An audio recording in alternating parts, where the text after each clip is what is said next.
Assalamualaikum warahmatullahi wabarakatuh. Alhamdulillah hamdan katsiran thayyiban mubarakan fih kama yuhibbu rabbuna wa yardah. Asyhadu an la ilaha illallah wahdahu la syarikalah wa asyhadu anna Muhammadan abduhu wa rasuluh. Wassalatu wassalamu ala Rasulillah wa ala alihi wa ashabihi wa man tabi'ahum bi ihsanin ila yaumiddin. Ya ayyuhalladzina amanu taqullaha haqqa tuqatih wa la tamutunna illa wa antum muslimun. I'lamu rahimakumullah fa inna khairal hadithi kitabullah wa khairal hadi hadi Muhammad sallallahu alaihi wasallam wa syarrul umuri muhdatsatuha wa kullu muhdatsatin bidah wa kullu bid'atin dhalalah wa kullu dhalalatin finnar. Ma'asyiral muslimin, para jamaah, para penuntut ilmu yang dirahmati Allah Subhanahu wa taala. Alhamdulillah, pada kesempatan pagi yang berbahagia ini, di masjid yang mulia ini, kita dapat berkumpul dalam rangka kita thalabul ilmi, mudzakaratul ilmi. Dan ini adalah pertemuan yang ketiga dari daurah yang mulia ini, di tempat yang mulia ini. Pada kesempatan pagi yang berbahagia ini, kita akan membahas satu bahasan yang sangat penting di antara bagian masalah iman, masalah akidah yang wajib diyakini oleh setiap mukmin. Itu insyaallah dua bahasan penting pada pagi hari ini dan nanti malam. Insyaallah kita akan membahas berkaitan dengan bagian masalah keimanan kepada alam mahsyar. Kaum muslimin jamaah yang dirahmati Allah Subhanahu wa taala, Al-Imam Sufyan Ibnu Uyainah rahimahullahu taala, beliau menjelaskan satu ungkapan yang sangat berharga berkaitan dengan usul akidah Ahlussunnah, di mana beliau mengatakan as-sunnatu asyaratun faman kunna fihi faqad istakmala sunnah wa man taraka syai'an minha faqad taraka sunnah. Beliau menyebutkan satu poin yang sangat penting berkaitan dengan din, berkaitan dengan pokok-pokok agama, di mana beliau mengatakan as-sunnatu asyaratun. Sunnah itu ada 10. Faman taraka syai'an minha faqad taraka sunnah.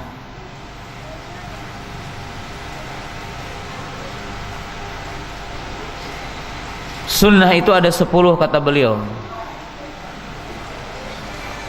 Wa man kunna fihi faqad istakmala sunnah.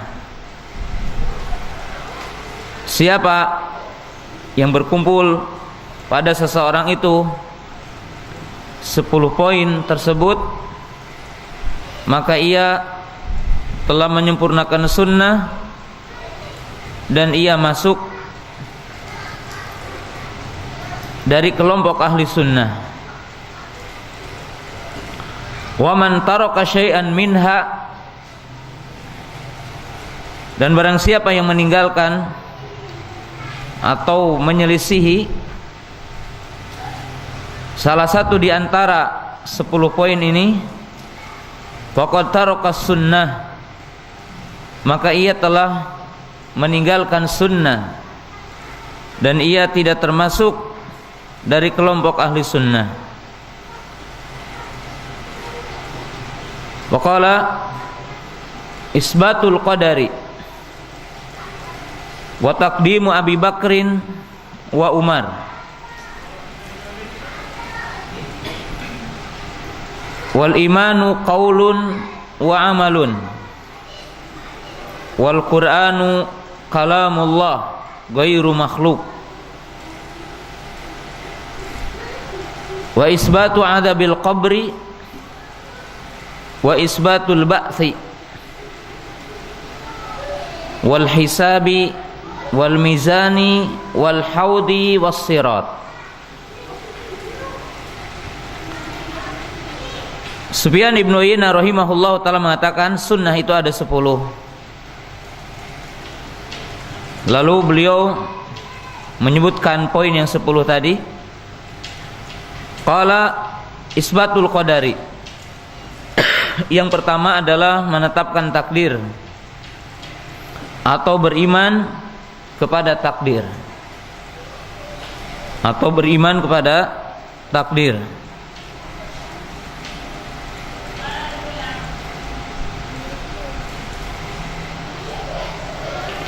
Kemudian kata beliau, setelah itu mendahulukan Abu Bakar dan Umar. Jadi mendahulukan Abu Bakar dan Umar.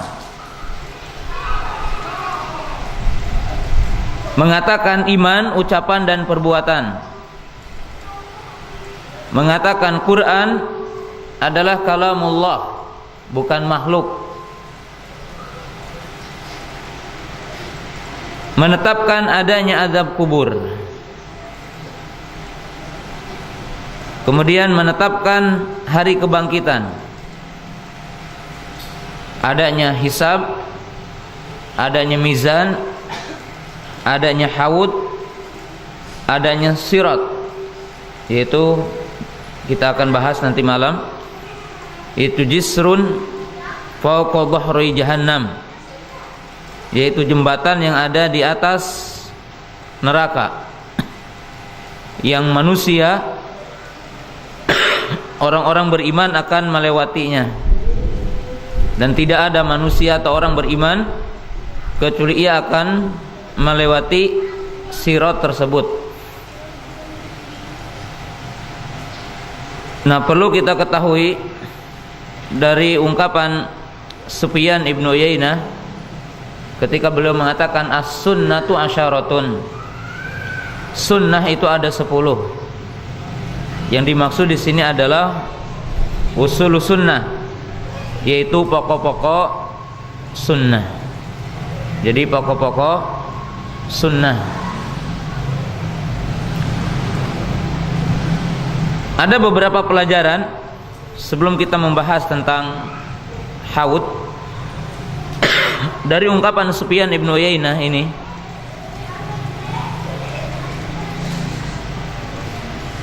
Yang pertama, sesuatu yang harus dipahami oleh kita semua hari ini, bahwa sunnah itu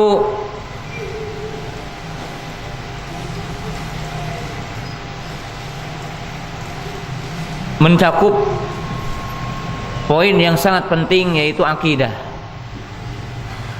Karena sebagian kaum muslimin terkadang keliru memahami sunnah,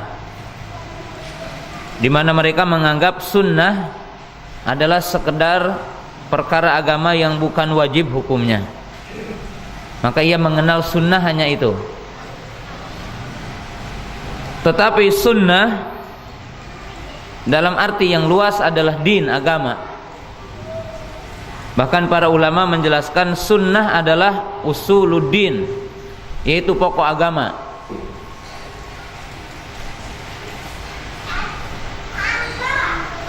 Yang kedua, dari ungkapan Sufyan ibn Uyainah, orang dikatakan sunni atau orang mengaku sebagai ahlu sunnah atau dikategorikan ahli sunnah tidak sekedar dari perkara yang zahir, artinya bukan dikenal sekedar fisiknya, seperti orang kalau udah berjenggot atau celana cingkrang berarti dia sunni, berarti dia apa? Salafi. Maka para jamaah, para ibu yang dirahmati Allah Ta'ala, jadi Islam atau sunnah bukan hanya madhar.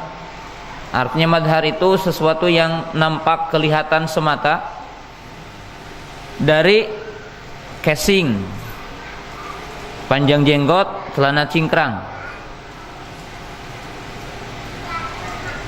Itu tidak demikian. Tetapi seseorang dinamakan sunni atau salafi apabila akidahnya selaras dengan akidah salafus saleh, selaras dengan akidah ahli sunnah, apabila manhajnya selaras dan sesuai dengan manhaj ahli sunnah. Jadi tidak hanya dengan madhab zahir.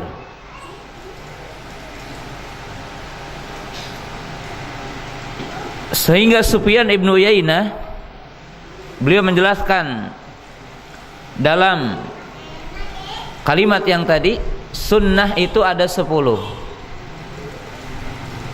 Siapa yang meyakini 10 poin tersebut dan benar dalam keyakinannya, maka dia dinamakan dengan sunni, yaitu ahlu sunnah. Tapi kalau menyelisihi salah satu di antara poin 10, maka dia tidak dikatakan ahli sunnah, walaupun di antara sebagian madhar, artinya fisik atau casingnya adalah sebagai ahlu sunnah. Yang beliau menyebutkan 10 poin ini, yang pertama adalah menetapkan takdir. Nah, beliau menyebutkan masalah takdir karena ada 2 kelompok yang menyimpang dalam masalah takdir, yaitu kaum Jabariyah dan kaum Qadariyah. Yani Qadariyah Jabariyah dan Qadariyah Mu'tazilah. Bukan makomnya saya membahas ini semua, tetapi sekedar kita tahu kaidah penting bahwa seseorang meniti jalan ahli sunnah tidak hanya madhar aja, sehingga ia mengetahui bagaimana akidah ahli sunnah dalam masalah takdir, mengetahui perinciannya, mengetahui hakikatnya. Yang kedua, takdimu Abi Bakrin wa Umar, mendahulukan Abu Bakar dan Umar. Hal ini membantah kepada kaum Rafidhah atau orang-orang Syiah yang mendahulukan Ali radhiyallahu taala anhu dari Abu Bakar, Umar dan Utsman, menganggap bahwa Ali radhiyallahu taala anhu lebih berhak menjadi khalifah dan lebih utama keimanannya ketimbang seluruh sahabat yang lainnya. Maka mereka adalah bukan ahli sunnah. Ahli sunnah meyakini bahwa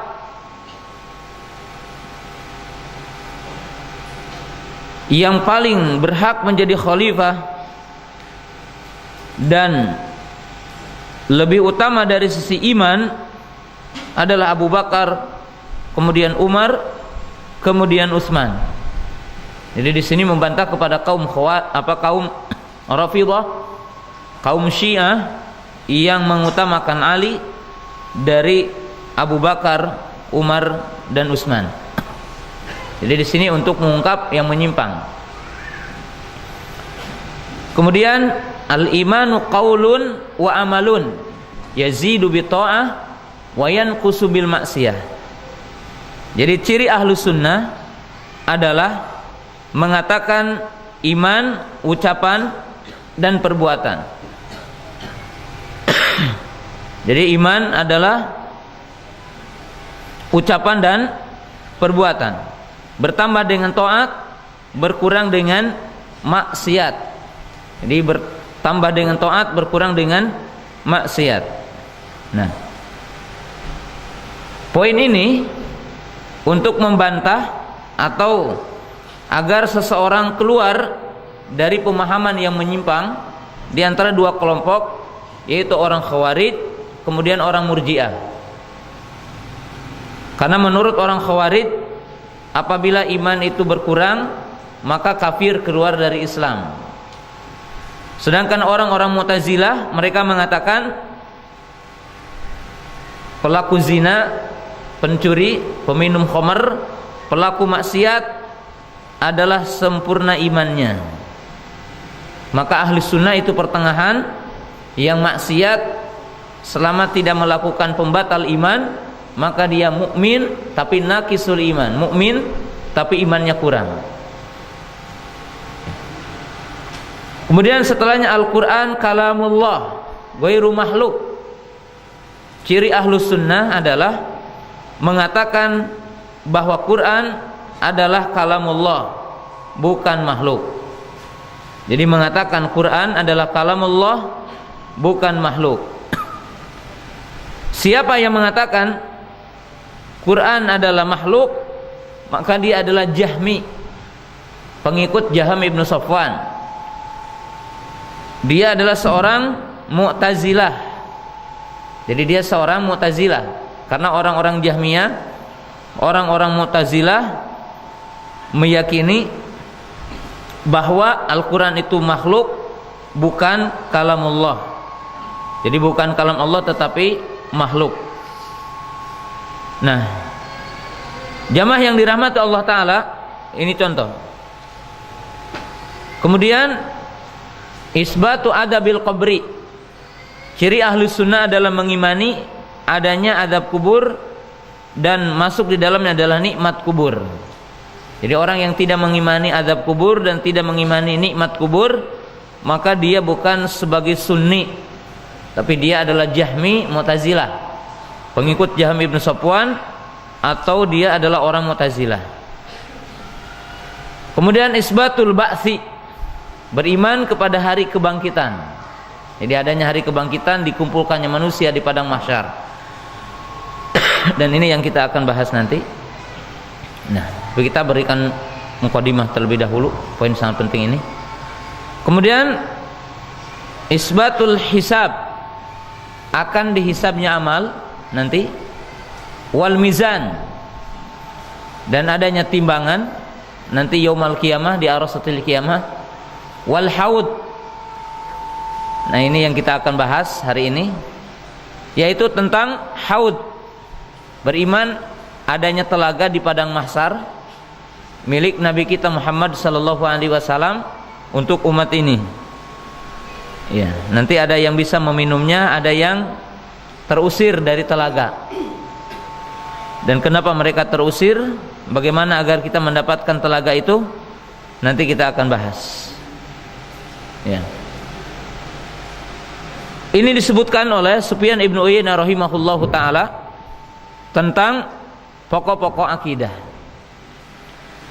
Jadi para ibu, para bapak yang saya hormati,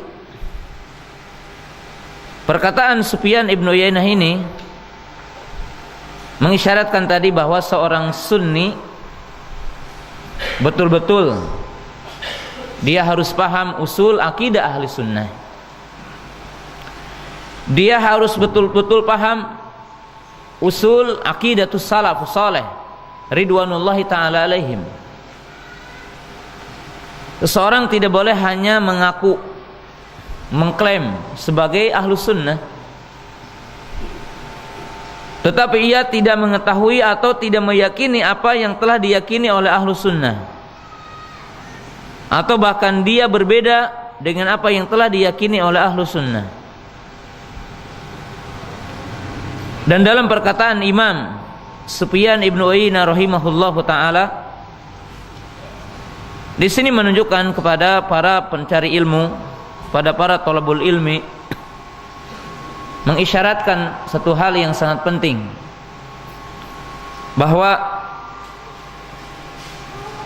kita belajar Islam, belajar sunnah, kalau dalam istilah orang lain, belajar kulitnya saja dan menampakkan sebagian dari kulitnya saja. Seolah-olah seseorang telah euforia dan mengklaim sebagai sunni yang sejati, walaupun sekedar dia memanjangkan jenggot dan celana cingkrang. Padahal jamaah yang dirahmati Allah Ta'ala, kita pun tahu jamaatut takfir, kita pun tahu orang-orang yang berpemahaman khawarij itu casingnya sama, dari sisi pakaiannya, dari sisi mazharnya. Maka seorang ahli sunnah ia tamayyaz bi aqidatihi wa manhajihi wa sulukihi, maka sudah barang tentu ahli sunnah, seorang sunni, seorang salafi, dia harus betul-betul memahami dan nampak pada orang itu beda dengan yang lainnya adalah dari sisi akidah dan dari sisi manhaj, tidak sekedar dari madharnya. Dan ini memberikan isyarat kepada setiap di antara kita, kepada para ibu, para bapak, para jamaah, para pemuda, para pemudi, untuk mempelajari Islam, akidah ahli sunnah secara terperinci. Dan ini juga memberikan satu pengajaran kepada kita bahwa antum tidak cukup belajar akidah ahli sunnah, belajar akidah salaf, belajar tentang manhaj hanya semata-mata antum ikut daurah-daurah, ikut tabligh-tabligh akbar, tanpa antum belajar secara kontinu, tanpa antum belajar secara instan, belajar secara khusus. Karena jamaah yang dirahmati Allah Subhanahu wa taala, Islam itu bukan hanya madhar saja. Dan salaf ataupun ahli sunnah bukan hanya madhar yang tadi saja. Tetapi jamaah yang dirahmati Allah Subhanahu wa taala, wajib atas setiap di antara kita untuk memahami kaidah yang sangat mulia ini. Dari agama ini adalah pokok-pokok yang berkaitan dengan tadi yang saya sebutkan. Nah, jamaah yang dirahmati Allah Subhanahu wa taala, pada kesempatan hari ini saya akan membahas tentang al-haud, yaitu dalam bahasa Indonesia telaga. Itu telaga yang ada di arasatil qiyamah, telaga yang ada di padang mahsyar.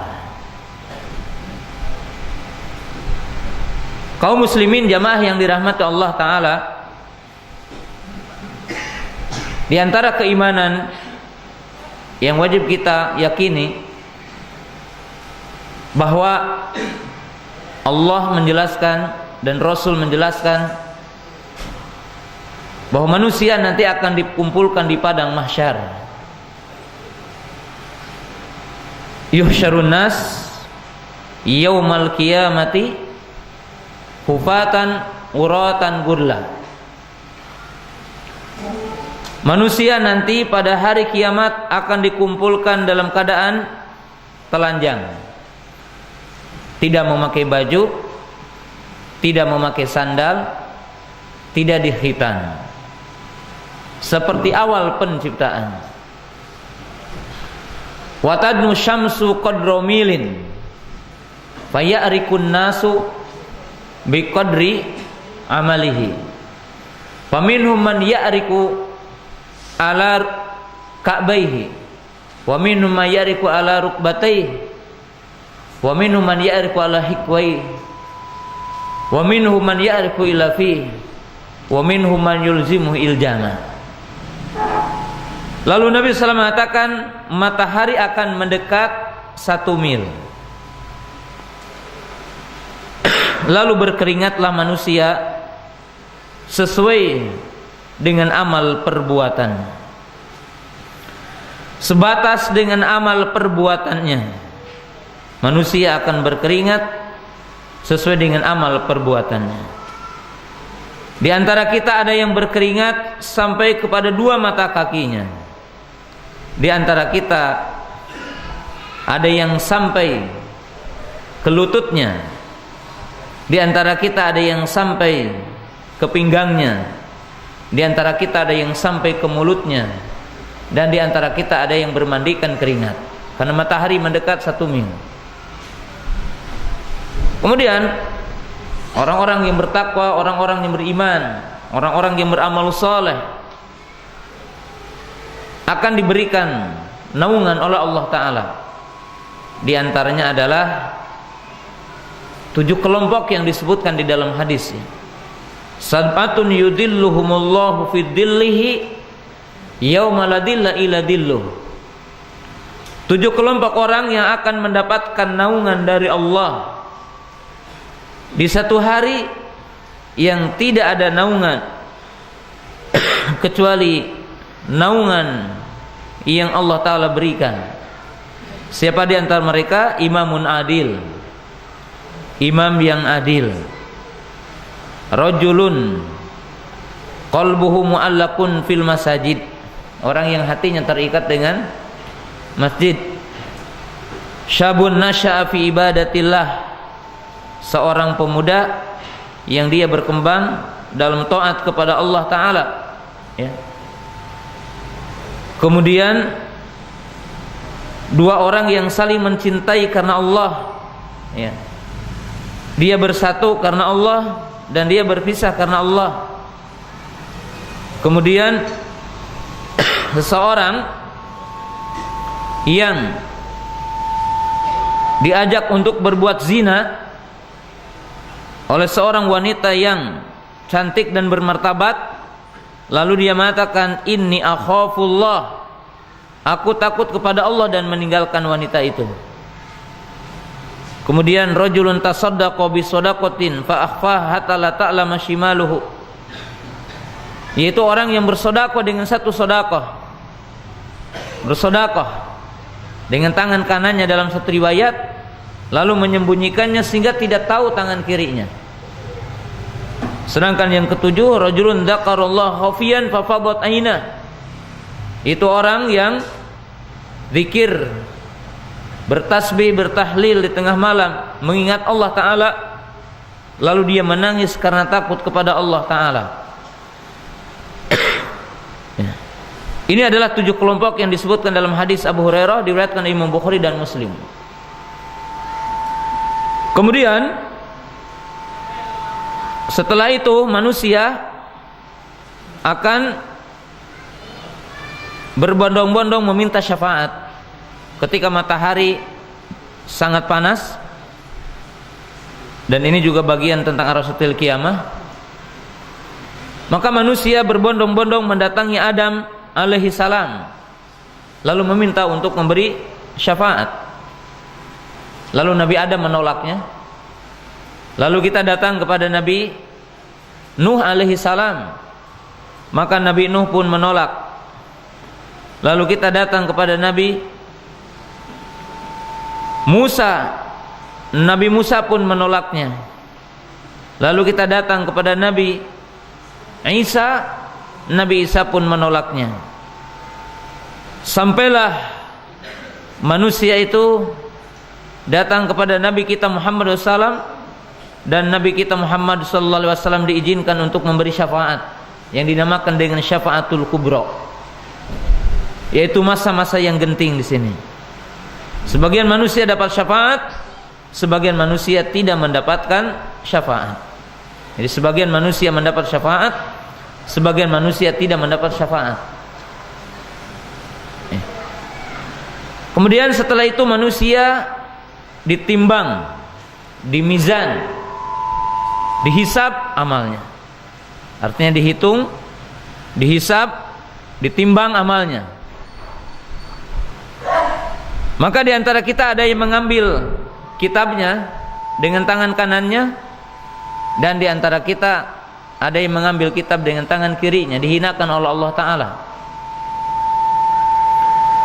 Kemudian jamaah yang dirahmati Allah Ta'ala, masuklah kepada poin yang kita akan bahas hari ini, yaitu haud, yaitu berkaitan dengan telaga. Jadi manusia dalam keadaan kesulitan di arsatil qiyamah,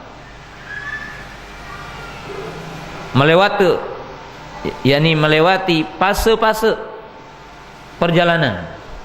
Kita dibangkitkan dari alam kubur, dikumpulkan di arsatil qiyamah, matahari mendekat 1 mil, lalu menempuh perjalanan yang sangat panjang, perjalanan yang sangat sulit, dihisab. Karena hisab ini berbeda-beda. Ada yang dihisabnya lama, ada yang dihisabnya sebentar, ada yang dihisabnya mudah, ada yang dihisabnya sulit, tergantung amal kita. Lalu ditimbang amal kita. Ada yang amal kebaikannya lebih banyak, ada yang amal kebaikannya lebih sedikit, dan seterusnya. Lalu manusia dalam keadaan kehausan. Jadi manusia, setiap di antara kita akan merasakan hausnya karena cuaca panas, melakukan perjalanan yang sangat panjang. Lalu Rasulullah sallallahu alaihi wasallam menjelaskan kepada kita semua, la yaridanna ummati ala haudhi. Nabi SAW mengatakan, benar-benar umatku akan mendatangi haudku, yaitu telagaku. Allah Ta'ala berfirman dalam surah yang kita insya Allah pada hafal semuanya, inna a'tainakal kautsar fasalli li rabbika wanhar. Al-kautsar nahrun fil jannah. Al-Kautsar adalah telaga di surga, yang sebagian para ulama mengatakan yang sumber air ini akan sampai ke haud. Adapun haud, sebagaimana dinyatakan oleh para ulama, adalah nahrun fi arasatil qiyamah, yaitu telaga yang ada di arasatil qiyamah, yang ada di padang mahsyar, yang Rasulullah sallallahu alaihi wasallam mensifati haud sebagai berikut. Jadi Rasulullah SAW mensifati haud yang kita akan melewatinya, yang setiap mukmin akan melewatinya.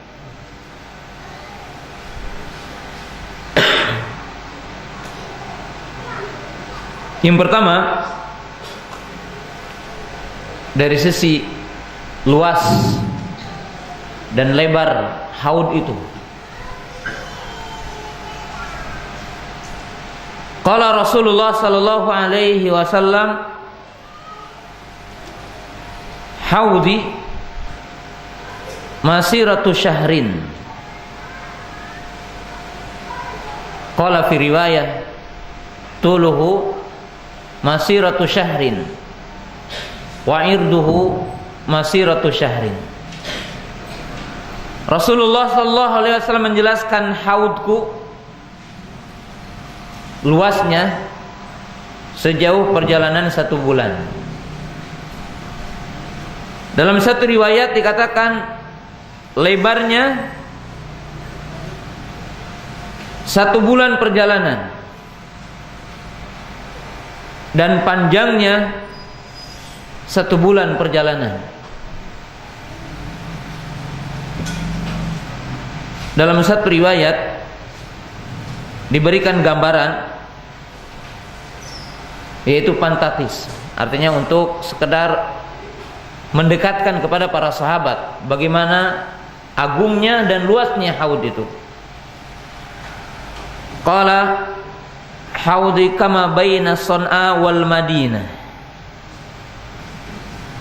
Nabi SAW mengatakan haudku itu seperti jauhnya antara Son'a dengan Madinah.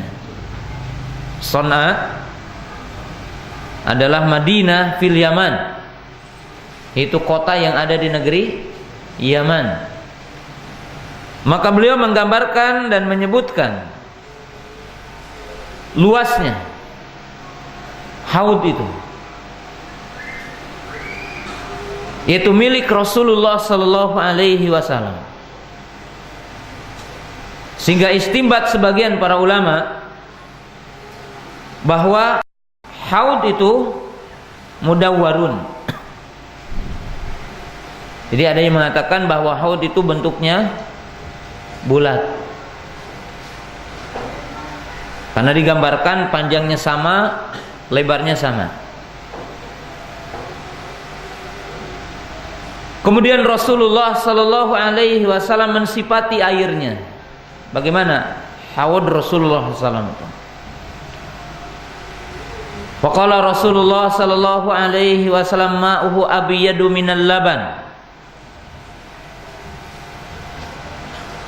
wa rihu atyabu min rihil miski wa ahallu minal asal. Nabi SAW mengatakan, adapun airnya, kata beliau, maka ia lebih putih dari susu, lebih wangi dari minyak kasturi, dan lebih manis dari madu.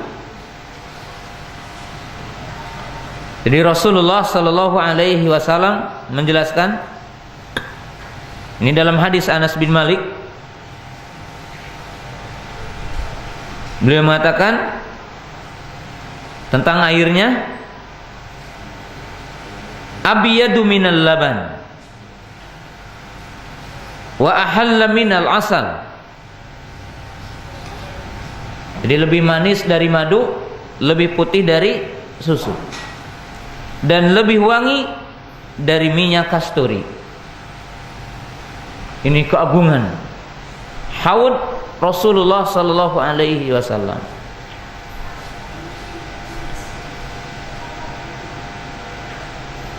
Kemudian Rasulullah sallallahu alaihi wasallam menjelaskan tentang gayung-gayungnya nanti. Jadi gayung-gayung yang kita akan mengambilnya.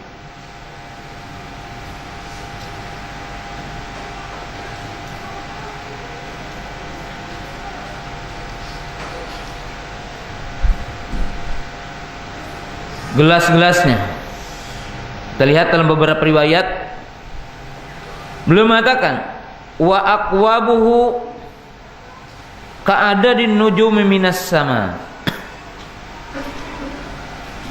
Jadi gayung-gayungnya atau gelas-gelasnya sejumlah bintang-bintang di langit. Jadi tidak ada yang tidak akan kebagian, banyak.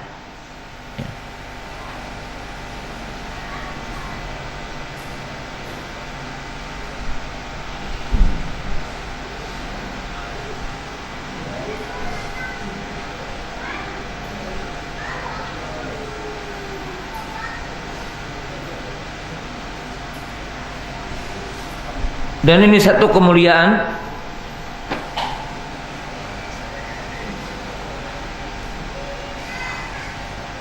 dan riwayat yang lain dikatakan aniyatuhu, artinya lebih umum, bahwa bezana-bezananya, gayung-gayungnya atau gelas-gelasnya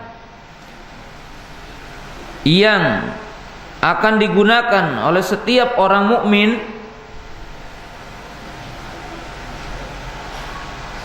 setiap di antara kita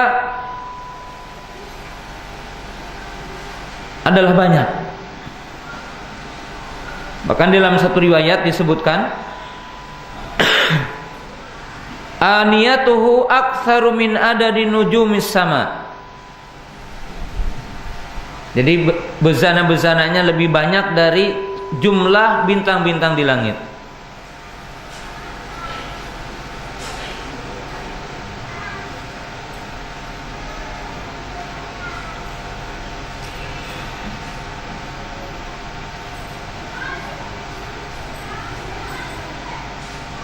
Kemudian Rasulullah sallallahu alaihi wasallam menjelaskan tentang pengaruh siapa yang meminumnya. Jadi tentang pengaruh siapa yang meminumnya. Faqala Nabi sallallahu alaihi wasallam man syariba minha fala yadma'u abada. Nabi sallallahu alaihi wasallam mensifatinya dengan mengatakan barang siapa yang meminumnya maka ia tidak akan haus selamanya.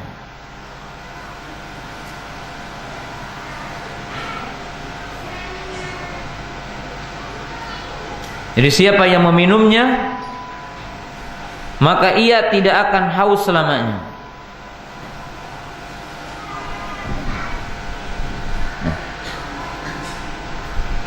Para jamaah yang dirahmati Allah Subhanahu wa taala, ini yang diberitakan oleh Nabi SAW tentang haud, yaitu telaga.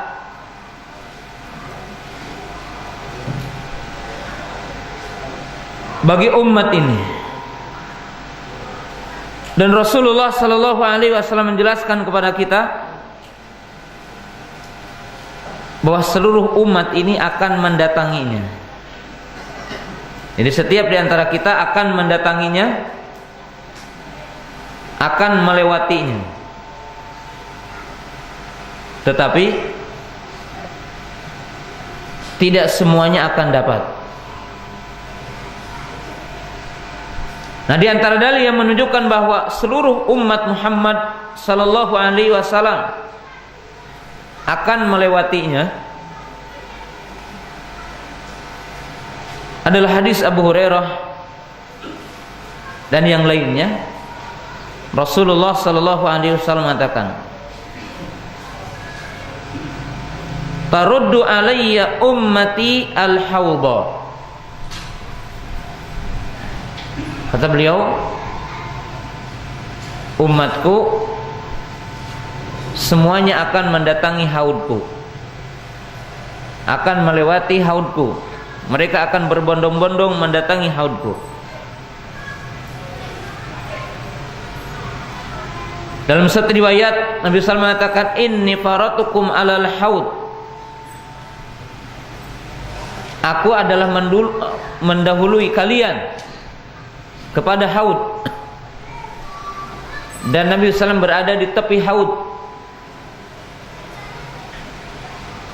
Dan beliau memberi syafaat kepada umatnya agar mereka meminum haud.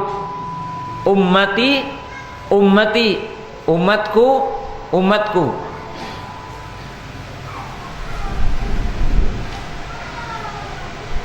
Dan Nabi SAW berdoa kepada Allah, meminta syafaat kepada Allah untuk umatnya agar kita semua mendapatkan haudnya itu. Karena beliau mengatakan apa? Ummati, ummati, umatku, umatku.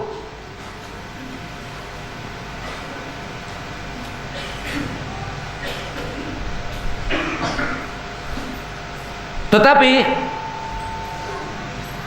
tidak semua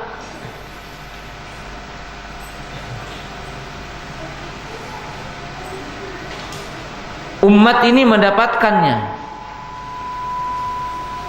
Tidak semua umat Rasulullah sallallahu alaihi wasallam mendapatkannya. Ada di antara kita yang terusir, yang mereka rugi dan diharamkan untuk mendapatkan haudnya Rasulullah sallallahu alaihi wasallam. Siapa mereka? Kita lihat di dalam hadis-hadis sahih ini. Rasulullah sallallahu alaihi wasallam menjelaskan, "Wala yaridanna alayya aqwamun a'rifuhum wa ya'rifuni."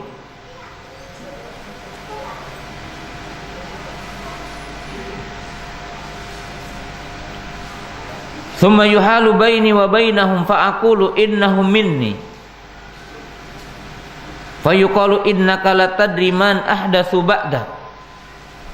Fa'aqulu suhqan suhqan liman badala ba'di. Nah, ini dalam hadis, benar-benar umatku mereka akan mendatangi haudku, artinya akan mendatangi aku di haudku, karena Nabi SAW lebih dulu di haudnya. Dan aku mengenali mereka dan mereka pun mengenali aku. Jadi Nabi SAW mengatakan nanti umatku akan berbondong-bondong mendatangi haudku, dan aku kenal dengan mereka dan mereka pun kenal denganku. Kemudian dijadikanlah jurang pemisah antaraku dengan mereka. Lalu dikatakan, lalu Nabi SAW mengatakan, innahum minni, sesungguhnya mereka adalah dariku. Wa yuqalu, maka dikatakan kepada Nabi kita, innaka latadri ma ahdatsu ba'dak.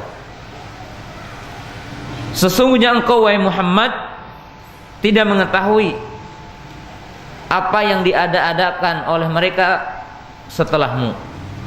Artinya mereka melakukan perkara-perkara bid'ah. Mereka ibtida fi dinillah. Mereka melakukan perkara-perkara yang bid'ah dalam agama ini. Maka dikatakan suhqan suhqan liman badala ba'di. Suhqan ay bu'dan bu'dan. Mereka terusir, artinya menjauh, menjauh. Bagi siapa yang menukar agama setelahku.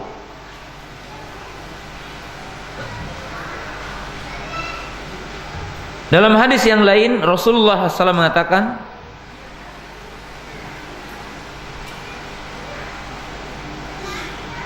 tarudduna alayya qurran muhajjalina min atharil wudu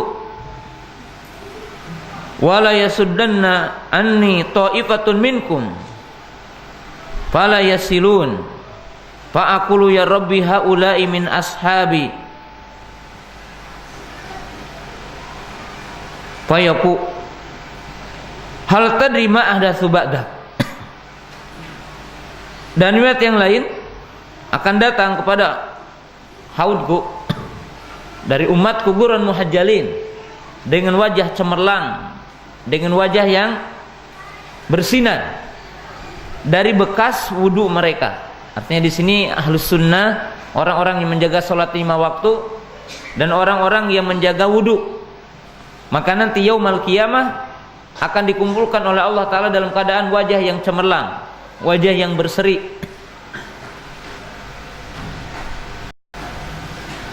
Kemudian ada orang-orang yang dihalangi dan mereka tidak sampai kepadaku. Jadi tidak sampai kepada Nabi SAW. Lalu Nabi SAW mengatakan mereka adalah sahabatku ataupun umatku. Maka Nabi dikatakan padanya, artinya dijawab kepada Nabi SAW, sesungguhnya engkau tidak mengetahui apa yang mereka perbuat setelah, jadi setelahmu. Jadi engkau tidak mengetahui apa yang mereka perbuat setelahmu.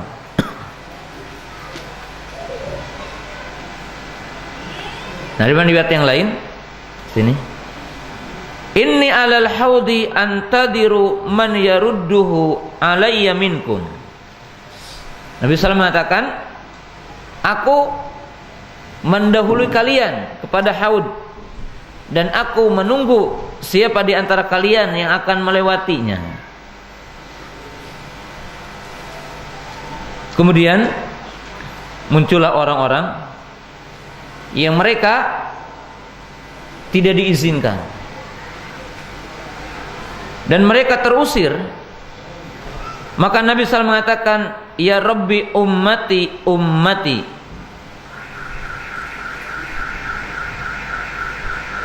wahai Rabbku, wahai Tuhanku, itu adalah umatku, umatku. Lalu dikatakan kepada Nabi sallallahu alaihi wasallam, innaka latadri ma amilu ba'da wa mazalu yarji'una ila aqabihim. Lalu dikatakan kepada Nabi SAW, sesungguhnya engkau tidak mengetahui apa yang mereka perbuat setelahmu.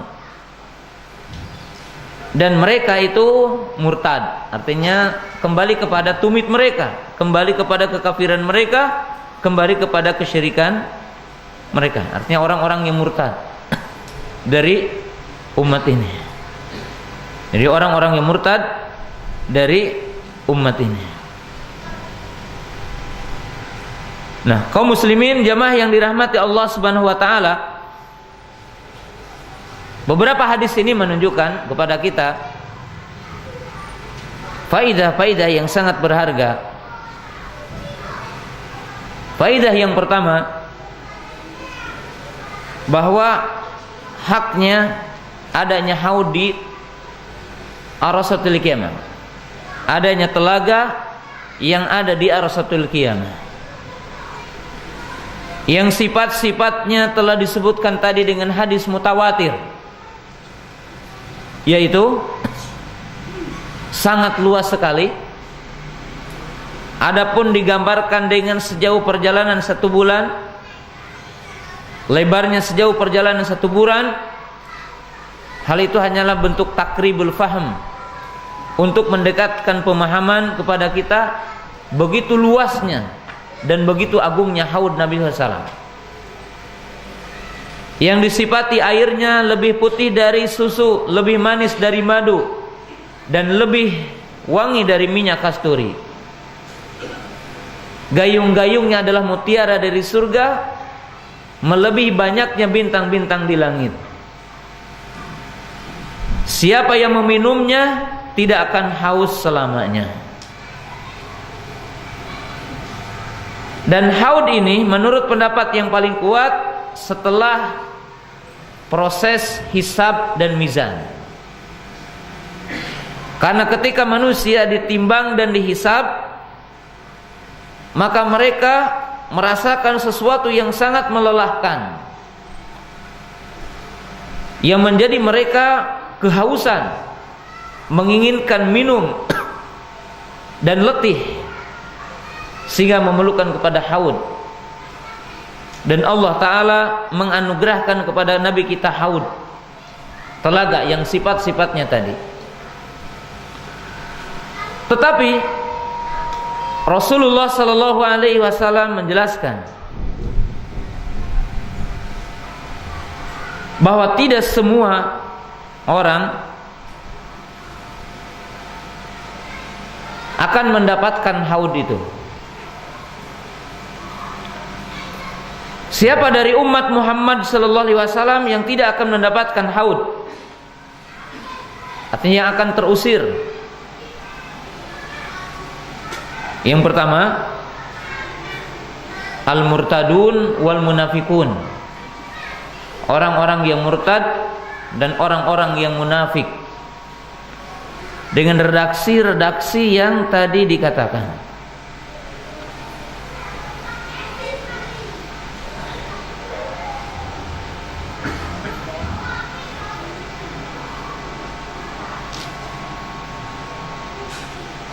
Jadi orang munafik dan yang murtad ba'dal iman.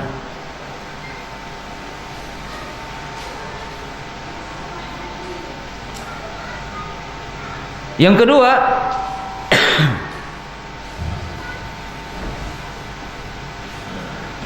adalah orang-orang yang murtad setelah wafatnya Rasulullah sallallahu alaihi wasallam. Artinya orang-orang yang murtad setelah wafatnya Rasulullah sallallahu alaihi wasallam.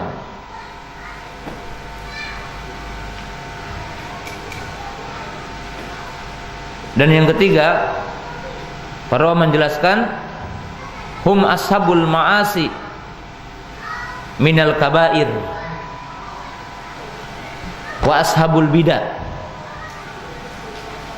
Orang-orang yang akan terusir dari telaga, mereka adalah para pelaku dosa besar, ahlul maksiat, ahlul kabair, dan para pelaku bidah.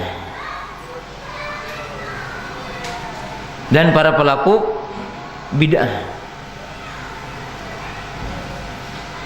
Oleh sebab itu jamaah yang dirahmati Allah Subhanahu wa taala,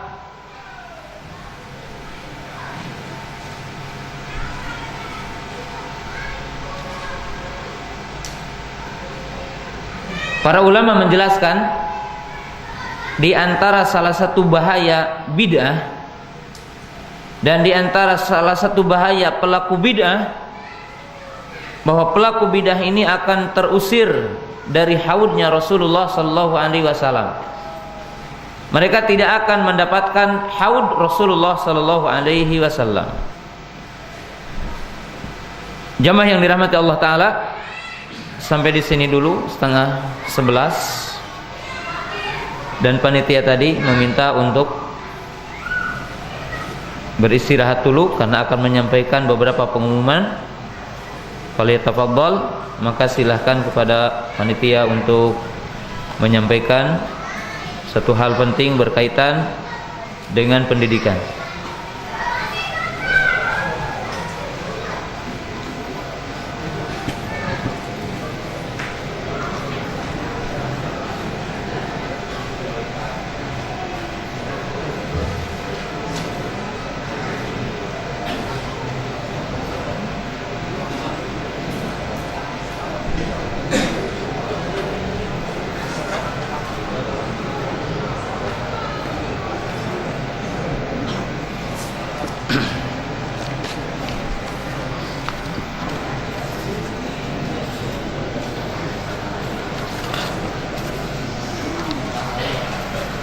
Bismillahirrahmanirrahim. Assalamualaikum warahmatullahi wabarakatuh. Alhamdulillahirabbil alamin, wassalatu wassalamu ala nabiyyina Muhammadin wa ala alihi wa ashabihi wa man tabi'ahum bi ihsanin ila yaumiddin wa sallama tasliman katsiran. Amma ba'd. Kaum muslimin wal muslimat rahimani wa rahimakumullah, ikhwan wa akhwat, a'azzani Allah wa iyyakum. Pada kesempatan jeda ini kami akan mengumumkan beberapa maklumat, di antaranya yaitu tentang penerimaan santri baru, Ma'had Zadul Ma'ad. Yang pertama yaitu Raudatul Atfal, yaitu TK atau yang setingkat dengan TK. Yang kemudian yang kedua yaitu penerimaan santri baru juga untuk tahun ajaran 2016 dan 2017, yaitu Madrasah Salafiyah Ulah setingkat dengan MI atau SD. Kemudian yang berikutnya yaitu penerimaan santri Madrasah Salafiyah Wusta atau yang setingkat dengan SMP, Madrasah Salafiyah Wusta. Kemudian yang terakhir yaitu penerimaan kelas i'dad du'at atau pengkaderan dai. Yang ini merupakan murni program Ma'had Zadul Ma'ad.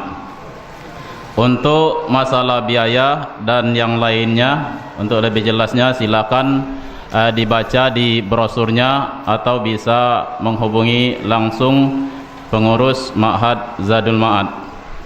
Kemudian yang kedua, pengumuman yang kedua yaitu tentang masalah bagi ikhwan dan akhwat kaum muslimin wal muslimat yang ingin ikut serta berpartisipasi dalam pembangunan Ma'had Zadul Ma'ad ini, maka kami sangat menghimbau dan siap menerima bantuan dalam bentuk apa saja, baik bantuan untuk pembangunan gedung Ma'had ataupun yaitu bantuan untuk dana operasional Ma'had Zadul Ma'ad. Karena alhamdulillah santri yang di asrama sekarang sekitar 25 orang yang di asramanya, sekitar 25 orang. Itu mencakup yang setingkat dengan SMP dan juga Tadibul Du'at. Kemudian juga kita membutuhkan juga dana untuk pembangunan, meneruskan pembangunan gedung yang bisa antum lihat semuanya. Pembangunan sedang berjalan di sebelah kanan masjid kalau menghadap ke arah kiblat, bagian depan Ma'had. Itu sedang berlangsung pembangunan untuk kelas, kemudian juga untuk asrama, kemudian yang paling depan itu bawah itu insyaallah tempat usaha atau minimarket. Jadi itu untuk informasi tentang masalah pembangunan. Kemudian juga untuk rekening yang dapat antum mengirimkan bantuan. Sekarang kita sudah membuka rekening baru atas Yayasan Bekal Akhirat. Sekali lagi, rekening baru atas nama Yayasan Bekal Akhirat Palembang. Ini baru satu kita buat. Nomor rekeningnya 01986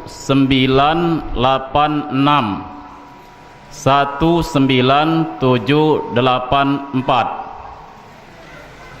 Saya ulang lagi, nomor rekeningnya atas nama Yayasan Bekal Akhirat Palembang. Nomor rekeningnya 01986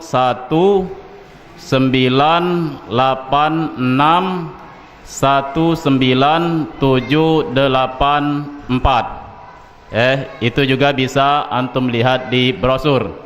Saya lihat di brosur. Jadi untuk pengiriman atau yang ingin mentransfer, jangan transfer ke yang lain, usahakan bisa transfer ke nomor rekening atas nama Yayasan Bekal Akhirat Palembang.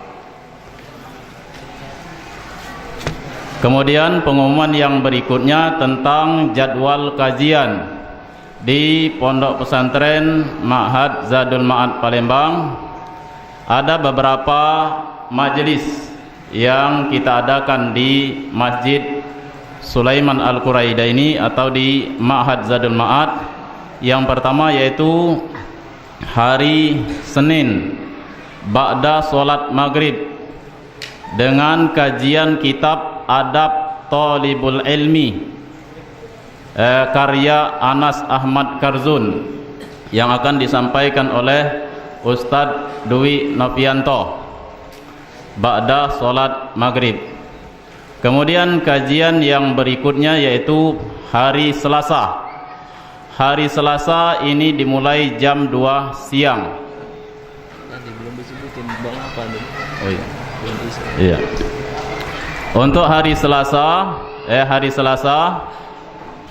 jam 2 siang. Ini kajian khusus ibu-ibu, para ummahat, khususnya yang berada di sekitar masjid atau Ma'had Zadul Ma'ad. Pembahasannya tentang akidah dan juga tentang fikih wanita yang disampaikan oleh Abu Aslam. Kemudian hari Rabu yaitu hadis, kajian hadis Sarah Hadis Arba'in Fathul Qawi Al-Matin yang dikarang oleh Abdul Muhsin Al-Abbad. Ini waktunya ba'da solat maghrib waktunya ba'da salat maghrib. Ini hadis arba'in yang disampaikan oleh Ustadz Roni Nur Yusmansyah. Kemudian hari Jumat juga ba'da salat maghrib. Pembahasan kajiannya akidah yang membahas kitab At-Ta'liq Al-Mumti ala Al-Qawaid Al-Arba', kitab Qawaidul Arba' yang disampaikan oleh Ustadz Muhammad Sunni. Ini sudah salat maghrib hari Jumat. Kemudian hari Sabtu tematik, kajian tematik yang disampaikan oleh tulab Ma'had Zadul Ma'ad, yaitu oleh santri Tadribu Du'at Ponpes Zadul Ma'ad. Ini ba'da salat maghrib. Dan yang terakhir hari Ahad, ini kajian akidah dengan pembahasan kitab Syarah Salasatul Usul yang ditulis oleh Syekh Muhammad bin Shalih Al-Utsaimin. Kajiannya waktunya ba'da salat maghrib yang disampaikan oleh Abu Aslam. Kemudian saya ulang lagi, tadi belum saya sebutkan nama banknya. Nama banknya yaitu BNI Syariah, BNI Syariah atas nama Yayasan Bekal Akhirat Palembang.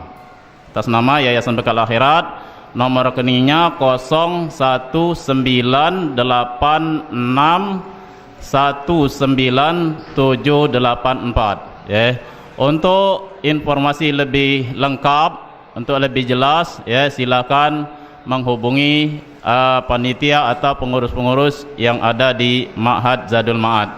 Demikian para ikhwan wal akhwat rahimani wa rahimakumullah yang dapat kami sampaikan tentang maklumat-maklumat yang ada di Ma'had ini. Kami mengucapkan kepada ikhwan dan akhwat kaum muslimin wal muslimat, mudah-mudahan apa yang telah antum berikan untuk dakwah ini, terutama untuk Ma'had Zadul Ma'ad, mudah-mudahan semuanya menjadi pahala di sisi Allah Subhanahu wa taala, mengangkat derajat antum di yaumul qiyamah, sehingga mudah-mudahan kita dapat merasakan nikmatnya haud Nabi sallallahu alaihi wasallam. Dan sekali lagi kami mengucapkan jazakumullahu khairan. Semoga Allah Subhanahu wa taala membalas kebaikan yang telah antum berikan dengan balasan yang sebanyak-banyaknya. Demikian maklumat atau pengumuman dari kami. Mudah-mudahan kita dapat mengambil yaitu manfaat dari yang kami jelaskan. Wassallallahu nabiyina Muhammadin wa ala alihi washabihi ajmain walhamdulillahi rabbil alamin. Wassalamualaikum warahmatullahi wabarakatuh.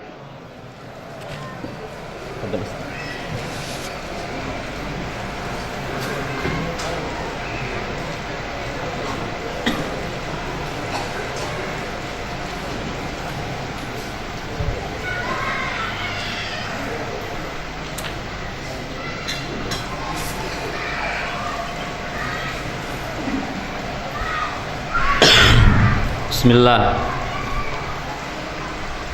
Alhamdulillah wassalatu wassalamu ala Rasulillah wa ala alihi wa ashabihi wa man tabi'ahum bi ihsanin ila yaumiddin, amma ba'du. Kaum muslimin jamaah yang dirahmati Allah Subhanahu wa taala, kita telah membahas tentang haud atau telaga Rasulullah sallallahu alaihi wasallam yang ada di arasatil qiyamah, yang tadi telah disebutkan sifat-sifatnya. Kemudian kita jelaskan bahwa tidak semua dari umat ini mereka akan mendapatkan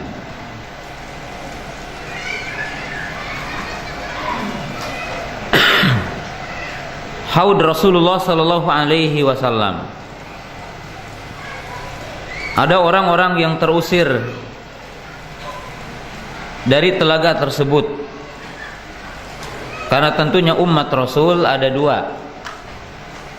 Ada umat dakwah, ada umat ijabah. Umat dakwah bisa mukmin, bisa kafir.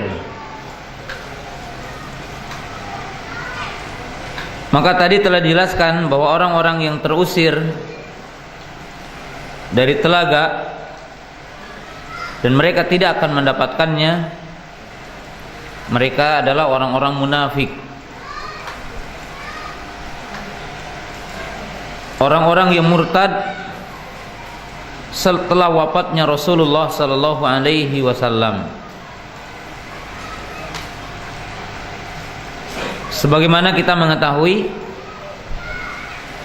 bahwa di zaman Abu Bakar radhiyallahu ta'ala anhu ada orang-orang yang murtad, yang kembali kepada agama mereka, yang setelah masuk Islam mereka adalah murtad. Kemudian ashabul ma'asi, ashabul kabair, orang-orang yang terusir juga adalah orang-orang yang mereka banyak melakukan dosa besar, banyak melakukan maksiat, dan diantaranya adalah pelaku bid'ah. Dan perlu kita ketahui bid'ah yang muncul di tengah umat ini ada dua. Ada bid'ah mukaffarah, ada bid'ah mufassaqah. Ada bid'ah yang mengakibatkan pelakunya kafir, itu dinamakan dengan bid'ah mukaffarah. Ada bid'ah yang pelakunya tidak sampai kepada kafir, maka dikenal dengan bid'ah mufassaqah. Bid'ah yang pelakunya hanya dikatakan fasik. Maka Rasulullah sallallahu alaihi wasallam menjelaskan dalam hadis tadi, di mana dikatakan kepada beliau nanti di arasutil qiyamah, innaka la tadri ma ahdatsu ba'dak. Sesungguhnya engkau tidak mengetahui apa yang mereka adakan ataupun bid'ah yang mereka adakan setelahmu. Jadi hadis ini diambil kesimpulan oleh para ulama, salah satu sebab orang itu terusir dari haud karena mereka melakukan bentuk bid'ah di dalam agama ini. Walaupun mereka tidak keluar dari Islam dengan sebab bid'ahnya. Jadi walaupun mereka tidak keluar dari Islam dengan sebab bid'ahnya, dan tidak juga menunjukkan bahwa mereka akan kekal di neraka. Jadi tidak menunjukkan bahwasanya mereka pun akan kekal apa? Di neraka. Tetapi kita tahu bahwa bid'ah itu ada dua, ada bid'ah mukaffarah, ada bid'ah mufassaqah. Bid'ah mukaffarah seperti bid'ah gulat qadariyah yang mengatakan al-amru unuf, bahwa Allah tidak tahu segala sesuatu kecuali setelah terjadinya. Maka ini bid'ah mukaffarah, sebab mengingkari ilmu, dan ini keluar dari Islam. Atau seperti bid'ah gulatul rafidah, seperti bid'ah dari kalangan orang-orang rafidah yang mengatakan Ali adalah Allah, yang mengatakan Ali adalah Tuhan, menyembah Ali, sujud kepada Ali, dan menyembah kuburannya, menyembah gambarnya, menyembah patungnya. Maka mereka adalah kafir Islam. Atau seperti gulatul jahmiyah, itu bid'ah gulat jahmiyah yang sama sekali tidak mengimani adanya nama Allah dan tidak mengimani sifat Allah Ta'ala. Jadi Allah tidak punya nama, Allah tidak punya sifat. Maka ini pun termasuk bid'ah mukaffarah. Bid'ah yang pelakunya adalah kafir. Ataupun seperti bid'ah Mirjam Ghulam Ahmad. Itu bid'ah orang yang mengklaim jadi nabi atau meyakini ada lagi nabi. Maka ini pun termasuk bid'ah mukaffarah. Itu bid'ah yang menjadi pelakunya keluar dari Islam. Adapun bid'ah mufassaqah, bid'ah yang fasik, itu setiap bentuk-bentuk bid'ah dengan bertingkat-tingkat dari sisi dosa ataupun dahsyatnya adalah selain yang tadi. Jadi seperti bid'ah dalam amaliyah ataupun bid'ah dalam i'tiqadiyah yang tidak sampai kepada derajat apa? Derajat kafir. Seperti umpamanya orang meyakini bahwa Ali lebih afdal dari Utsman, walaupun Abu Bakar, Umar lebih afdal dari Ali. Tapi ada sebagian orang yang mengatakan bahwa Ali lebih afdal dari Utsman. Maka ini dinamakan bid'ah, tetapi tidak sampai kepada derajat kafir. Ataupun bid'ah amaliyah yang lainnya. Tetapi di dalam hadis ini satu ancaman dari baginda Rasulullah sallallahu alaihi wasallam bahwa di antara orang-orang yang akan terusir dari telaga adalah ahlul ahwa, yaitu para pengikut hawa nafsu, ahlul dhalal, ahlul bidah. Sedangkan orang-orang yang akan mendapatkan haud dan mereka akan menikmatinya, haud ini, maka Rasulullah sallallahu alaihi wasallam telah menjelaskan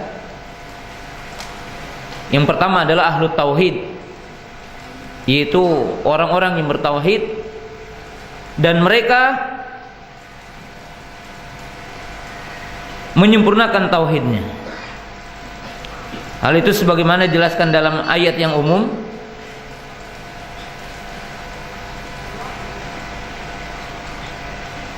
innal ladzina qalu rabbuna Allah tsumma istaqamu tatanazzalu alaihimul malaikatu alla takhafu wa la tahzanu wa abshiru bil jannati allati kuntum tu'adun.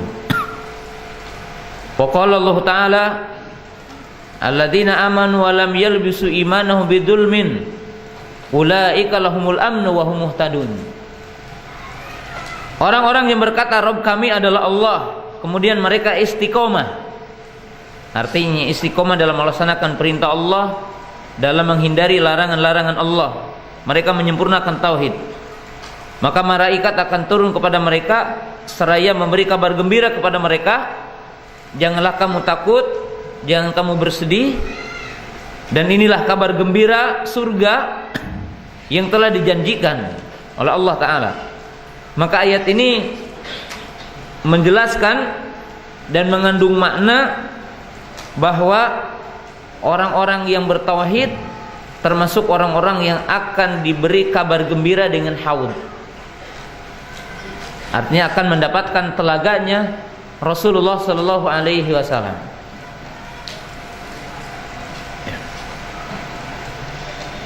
Kemudian yang kedua, ahlus sunnah.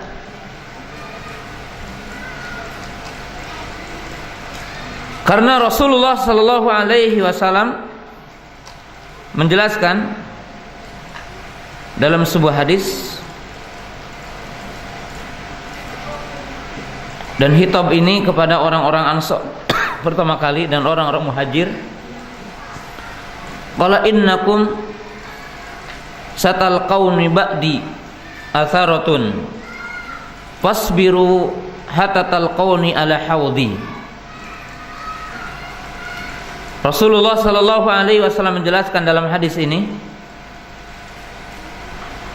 sesungguhnya kalian akan mendapatkan atau akan melihat atau akan menimpa kepada kalian setelahku asarah. Jadi perkara-perkara yang kamu ingkari, melihat bentuk-bentuk kezaliman, kalian akan dizalimi. Dan hadis ini juga menunjukkan akan munculnya pemimpin-pemimpin yang zalim, pemimpin-pemimpin yang diktator, pemimpin-pemimpin yang menggigit. Fasbiru, hendaklah kalian sabar. Artinya sabar, komitmen kepada sunnah. Hatta talqauni ala haudi, sehingga kalian menemuiku di haudku. Maka dalam hadis yang mulia ini Rasulullah SAW mengatakan makna umumnya, nanti akan ada makna khusus dari hadis ini, bahwa siapa saja yang komitmen kepada sunnah Nabi SAW, ketika muncul penyimpangan-penyimpangan, ketika muncul kesesatan-kesesatan, maka mereka adalah orang yang akan dipersilahkan oleh Nabi sallallahu alaihi wasallam, dipersilahkan oleh Allah Ta'ala untuk mendapatkan haudnya Rasulullah sallallahu alaihi wasallam. Jadi mereka layak untuk mendapatkannya. Sehingga Al-Imam Ibnu Aun rahimahullahu ta'ala, beliau berkata, man mata alal islami was sunnah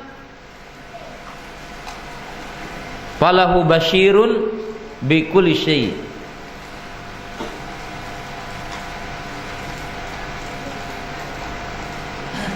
Au bi kulli khairin. Ibnu Aun mengatakan, siapa yang meninggal dunia di atas Islam dan sunnah,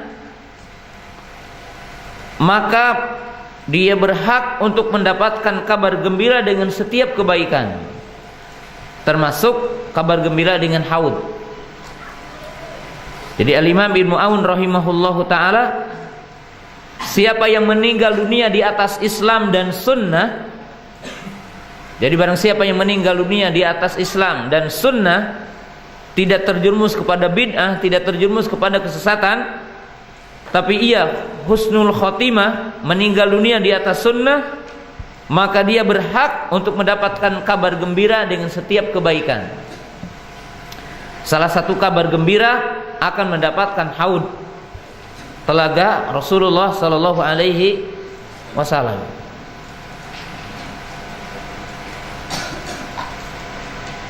Kemudian yang ketiga, di antara orang-orang yang akan mendapatkan haud Nabi SAW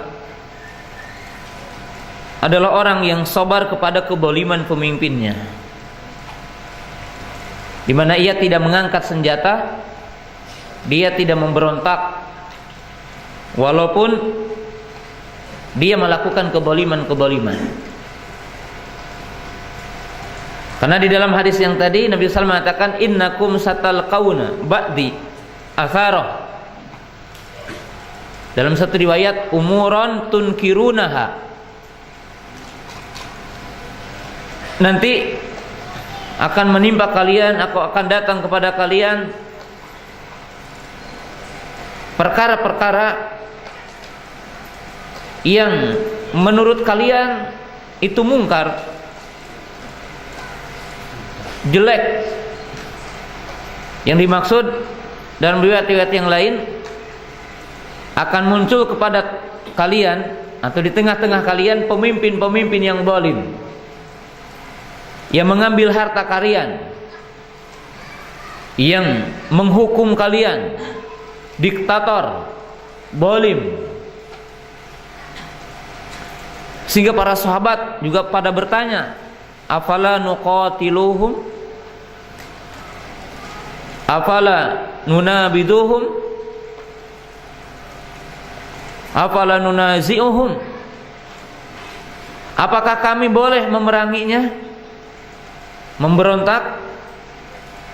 Bolehkah kami menggulingkannya?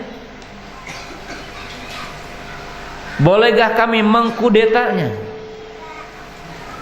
Maka Nabi SAW menjawab Dalam satu riwayat, la ma'aqamu fikumus shalah, la hatta antaru kufrun bawahan wa fikum barahin. Maka Nabi SAW mengatakan tidak boleh selama ia menunaikan salat,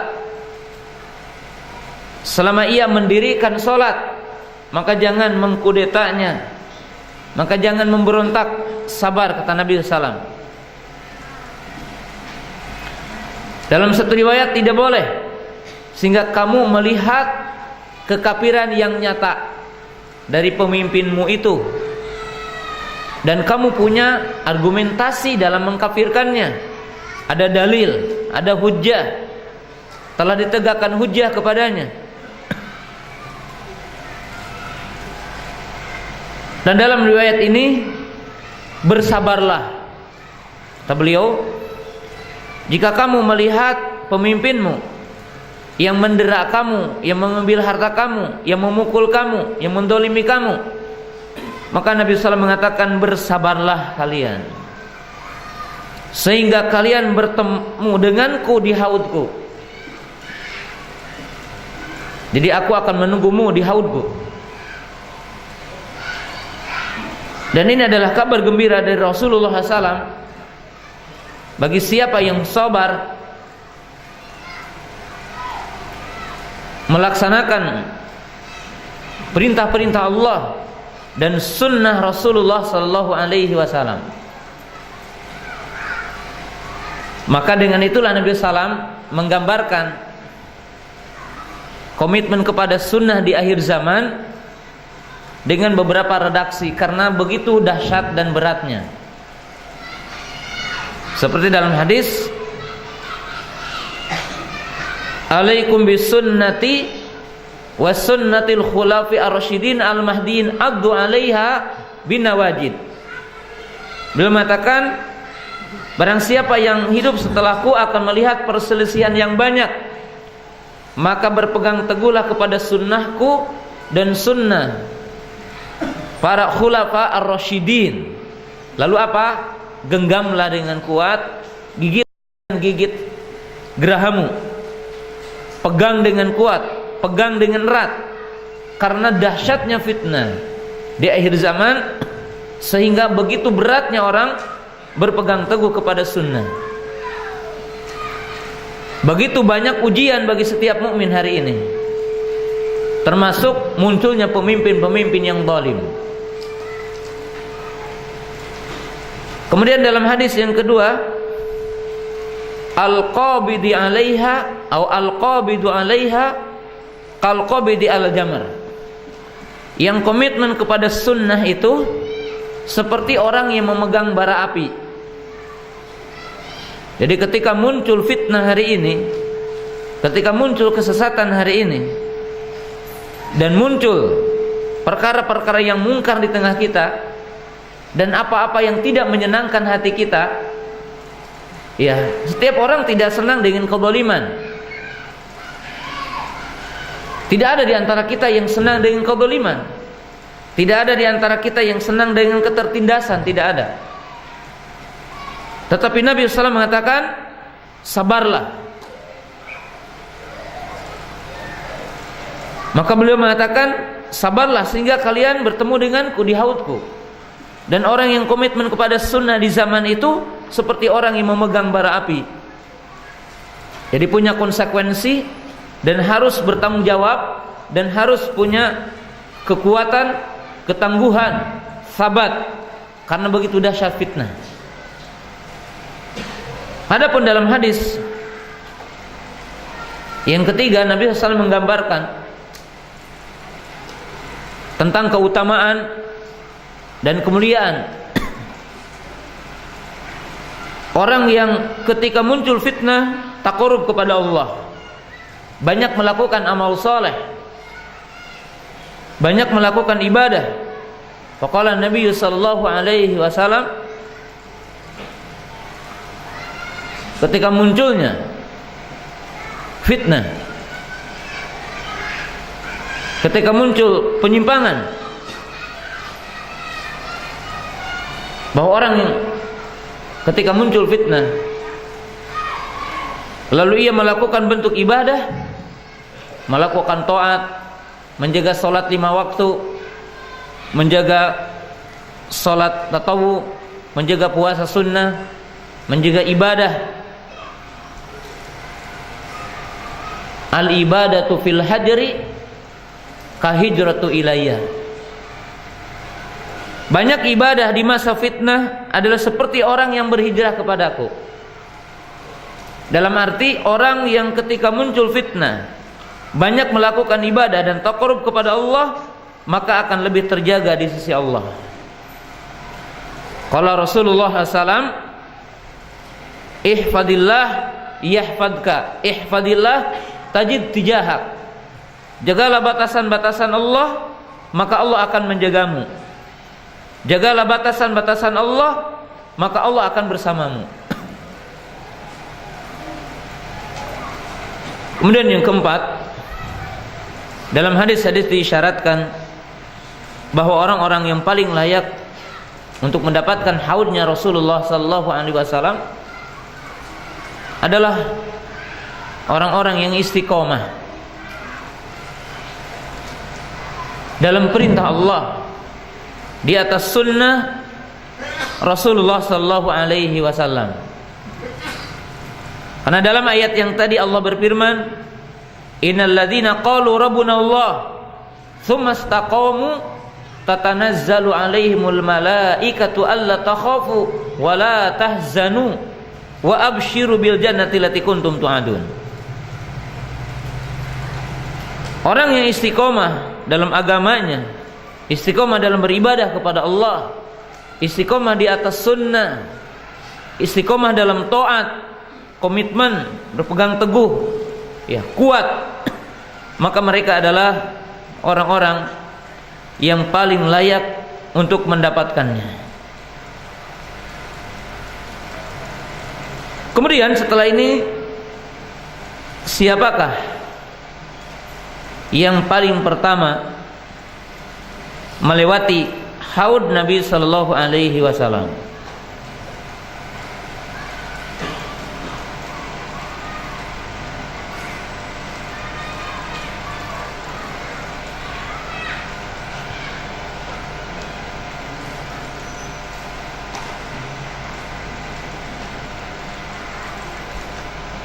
Jamaah yang dirahmati Allah Subhanahu wa taala, Allah mengkhususkan haud bagi Nabi kita sallallahu alaihi wasallam, dan Allah mengkhususkan haud bagi umat ini sebagai bentuk pengagungan Allah kepada Nabi kita dan kepada umat Islam. Karena dalam banyak ayat Allah memuji umat ini, kuntum khaira ummatin wa kadzalika ja'alnakum ummatan wasata. Ini dua ayat yang paling populer di mana Allah memuliakan umat ini, umat Muhammad SAW. Nabi SAW mengatakan, nahnul akhirun sabikuna yaumal qiyamah. Kita adalah umat yang terakhir, tapi nanti masuk surga yang paling depan. Yang paling pertama masuk surga adalah umat ini, adalah kita, insyaallah, umat ini. Kemudian Nabi SAW menggambarkan dari sisi pahala, bahwa Nabi SAW menggambarkan antara kita dengan umat sebelum kita adalah seperti seorang saudagar yang mempekerjakan 3 pekerja yang dibagi dalam 3 waktu, bekerja dari pagi sampai zuhur, dari zuhur sampai asar, dari asar sampai maghrib. Maka yang bekerja dari pagi sampai zuhur mereka adalah orang-orang Yahudi. Digambarkan mereka dapat 1 qirot. Dan yang beramal dari waktu zuhur sampai asar mereka adalah orang-orang Nasara, dan mereka mendapat 1 qirot. Dan umatku bekerja dari asar sampai maghrib tapi dapat 2 qirot. Sehingga orang-orang ahlul kitab bertanya nanti yauma arasatil qiyamah, bagaimana umat ini lebih sedikit waktu amalnya tetapi lebih besar pahalanya? sedangkan kami lebih banyak waktunya tetapi lebih sedikit. Maka Allah mengatakan kepada mereka, apakah aku mendolimi hak kalian? Maka mereka mengatakan tidak. Maka demikian kata Allah, kami memuliakan hamba siapa yang kami kehendaki. Maka Allah Ta'ala mengutamakan umat ini dan mengutamakan Nabi kita Muhammad SAW dengan diberikan haud khusus yang sifat-sifatnya tadi. Dan bagi umat ini ada haud khusus, ada telaga khusus yang tidak akan dilewati oleh yang lain. Hanya umat ini, hanya umat apa? Islam. Lalu siapa yang pertama akan melewatinya? Maka para ulama mengatakan al-muhajirun wa fuqara'ul muhajirin. Yang pertama akan melewati haud itu adalah kaum muhajir, orang-orang fakir dari kalangan muhajir. Allah Ta'ala berfirman, lil fuqara'il muhajirin alladzina ukhriju min diyarihim wa amwalihim yabtaguna fadlan minallahi wa ridwana wa yansuruna Allah wa rasulahu ulaika humus shadiqun.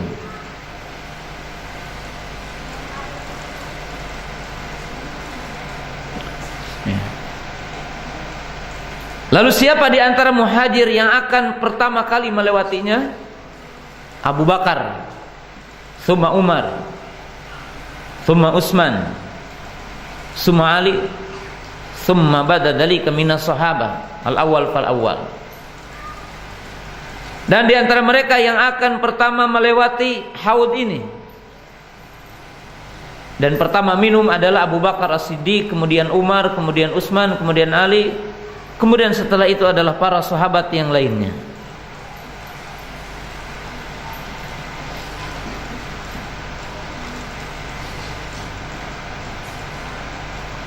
Maka Nabi sallallahu alaihi wasallam mengatakan, wa aqwabuhu adadu nujumis samai man syariba minhu syurbatan lam yadma abada ba'da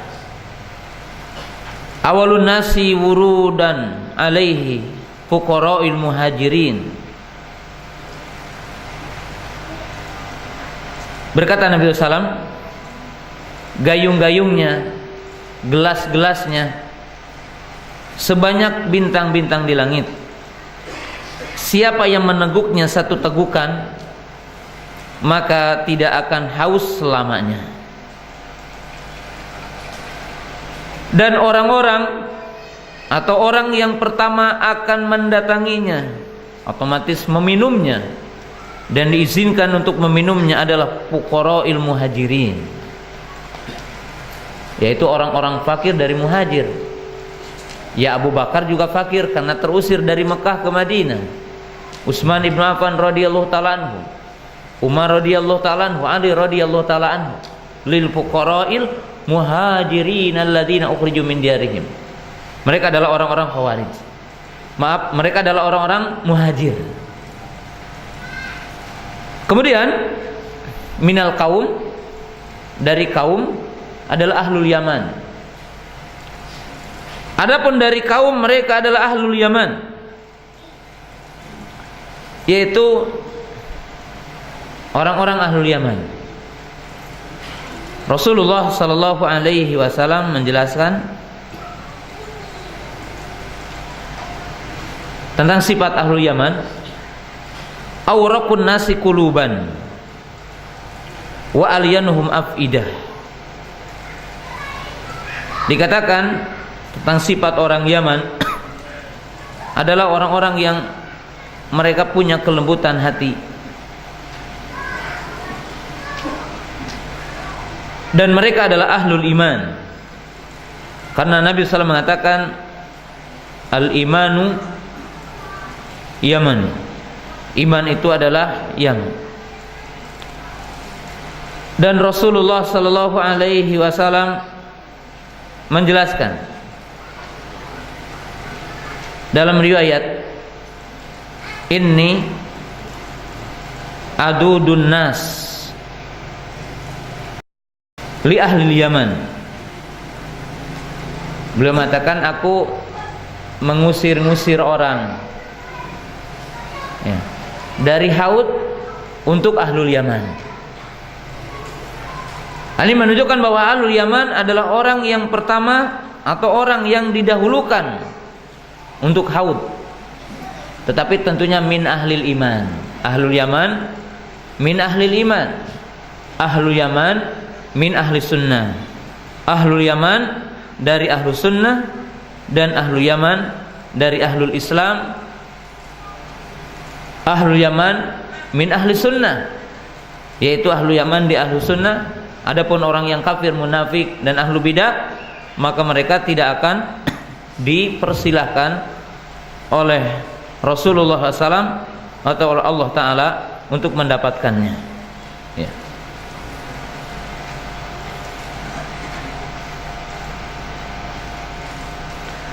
Kemudian ada poin yang sangat penting untuk saya jelaskan. Orang-orang Syiah berdalil dengan beberapa hadis dalam sifat haud untuk mencacati para sahabat, untuk mencela para sahabat.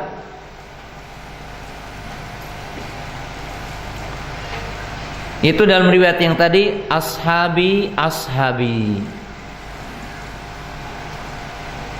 Lalu dikatakan kepada Nabi SAW, innaka latadri martadu ba'dak. Sesungguhnya engkau tidak mengetahui apa yang mereka perbuat dari kemurtadan setelahmu. Maka orang-orang Rafidhah, orang-orang Syiah berdalil dengan hadis ini bahwa setelah wafatnya Nabi SAW, maka para sahabat itu adalah kafir, murtad. Jadi orang-orang Syiah berdalil dengan hadis tadi bahwa para sahabat setelah wafatnya Rasulullah sallallahu alaihi wasallam adalah murtad, keluar dari Islam. Bahkan mereka mengklaim tidak ada di antara para sahabat yang tersisa dalam keislamannya kecuali 4 orang saja. Semuanya murtad setelah wafatnya Nabi SAW. Itu Salman Al-Farisi menurut mereka, Ammar bin Yasir, Miqdad, dan Abu Dar. Mereka mengatakan cuma 4 saja, yang lainnya kafir, murtad. Dan mereka berdalil dengan hadis ini. Maka pemahaman ini batil. Artinya pemahaman ini adalah menyimpang, batil. Bagaimana kita membantahnya? Kita bantah di dalam kaidah sangat penting. Pertama, kaidahnya, apabila Allah memuji satu kaum dalam Quran, dan apabila Allah memuji seseorang dalam Quran, maka tidak mungkin dia akan mati dalam kekafiran, dalam kesyirikan, ataupun nifaq. Karena apabila Allah memuji dalam Quran, lalu yang dipujinya akan bergeser dari sifat yang dipuji, maka itu mustahil. Karena Quran tidak bisa dijadikan sebagai petunjuk. Dan Allah telah memuji para sahabat dalam banyak ayat, seperti Fasabiqunal awwaluna minal muhajirin wal ansar waladina taba'hum bi ihsan radhiyallahu anhum wa radu'an. Laqad radiyallahu 'alal mu'minina idh yubayi'unaka tahta syajarah. Dan ayat yang sangat banyak. Dan ayat-ayat ini untuk muhajir dan ansor. Seperti ayat yang tadi, lil fuqara'il muhajirin alladzina ukhriju min diyarihim wa amwalihim yabtaguna fadlan minallahi wa ridwana wa yansuruna Allah wa rasulahu ulaika humus shadiqun. Jadi Allah telah mensifati mereka ulaika humus shadiqun. Maka tidak mungkin bahwa orang, generasi, kelompok yang Allah puji lalu mereka akan mati dalam kafir. Karena ini akan bertentangan dengan keabsahan Quran. Artinya Quran ini tidak bisa dijadikan sebagai hujjah dan ini batil. Dan Rasulullah SAW telah ridho kepada para sahabat ketika beliau akan wafat, ketika beliau meninggalkan mereka. Dan Nabi SAW telah memuji mereka, khairun nasi qarni, sebaik-baik generasi adalah generasiku. Maka ayat-ayat dan hadis ini menunjukkan sahabat semuanya adil, sahabat semuanya baik. Lalu bagaimana dengan hadis yang tadi ashabi? Maka para ulama mengatakan makna ashabi tidak lepas dari dua makna. Imma kalimat ashabi adalah bermakna ummati, karena dalam riwayat yang lain dikatakan ummati, umatku. Maka termasuk orang yang jauh pun terkadang dikatakan ashabi. Seperti ulama madhab hari ini atau orang yang hari ini mengatakan wa hadza madhabuna, dan ini adalah madhab kami walaupun kita ada di sini. Dan yang kedua, bahwa kalimat ashabi adalah sesuatu yang dilihat oleh Nabi SAW waktu itu dari orang-orang munafik yang menampakkan keislaman, keimanan, tetapi dia munafik. Maka dengan bentuk zahirnya dikatakan ashabi, walaupun dia bukan sahabat. Mereka adalah orang-orang yang murtad. Karena tentunya jamaah yang dirahmati Allah Ta'ala, Nabi SAW tidak mengetahui semua orang-orang munafik. Hanya disebutkan sebagiannya, tapi tidak disebutkan semua orang-orang munafik. Maka bukan yang dimaksud ashabi adalah sahabat yang beriman kepadanya dan duduk dengannya dan mengambil ilmu kepadanya. Tetapi di sini hanyalah dalam bentuk zahir dan dalam bukan hakikat yang menunjukkan bahwa mereka telah beriman kemudian kafir. Itulah dijelaskan oleh para ulama ridwanullahi taala alaihim tentang hadis ini. Jadi tentang hadis ini. Kemudian bahasan yang terakhir dari tentang haud ini, ada beberapa kesimpulan tentang haud. Yang pertama, wajib diimani bahwa haud itu telah ada hari ini.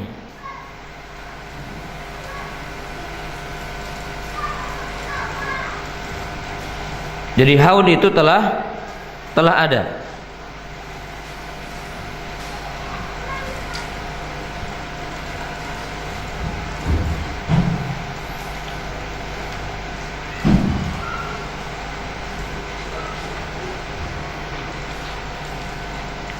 Hal itu karena Nabi SAW menyatakan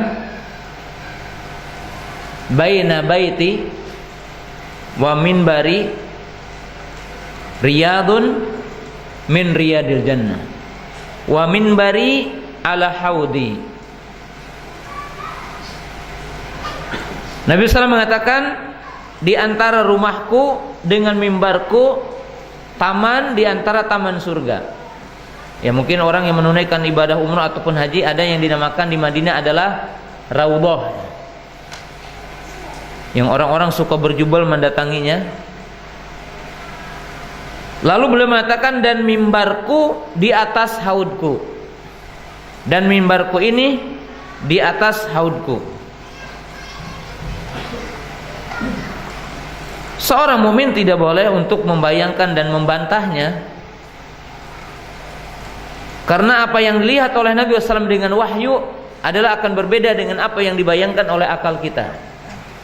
Maka atas kita istislam ingkiyat, cukup menerima saja.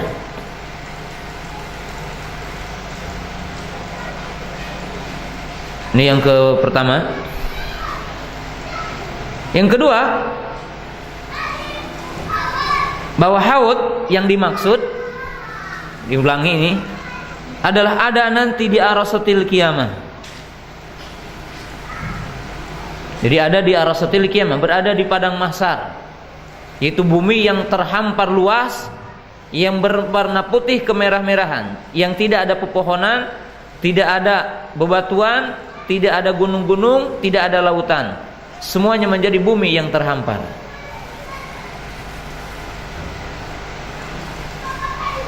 Dan jumhur ulama mengatakan haud ba'dal mizan wa ba'dal hisab wa ba'da syafa'ah. Dan haud ini terjadi setelah syafa'atul kubra, setelah hisab, setelah mizan, baru haud. Wa huwa qabla sirat, dan dia sebelum melewati sirat.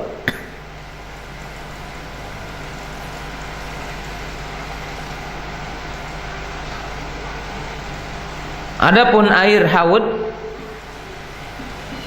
maka dikatakan adalah bersumber dari surga, yang dinamakan dengan Al-Kautsar, nahrun fil jannah.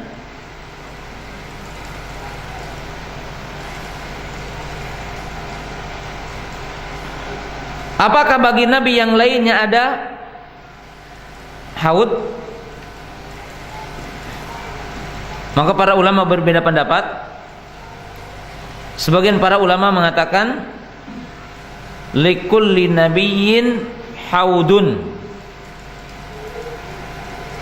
yaumal qiyamah, atau likulli nabiyyin yaumul qiyamati haudun, bahwa bagi setiap nabi pada hari kiamat ada.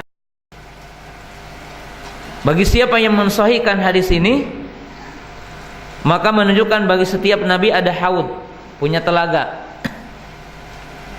Dan telaga Nabi kita Muhammad sallallahu alaihi wasallam tadi udah disebutkan sifatnya. Jadi udah disebutkan apa? Sifatnya. Siapa yang akan melewatinya? Siapa yang akan terusir dari haud itu?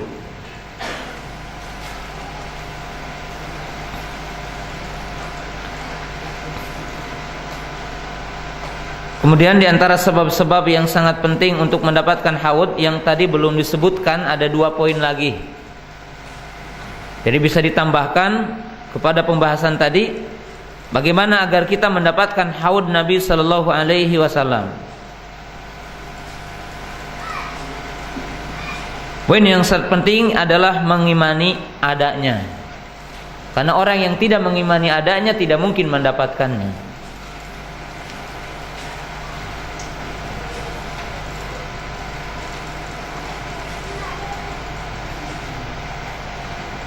Kemudian yang kedua, menempuh sebab-sebabnya dan berdoa, atau lebih khusus kepada doa.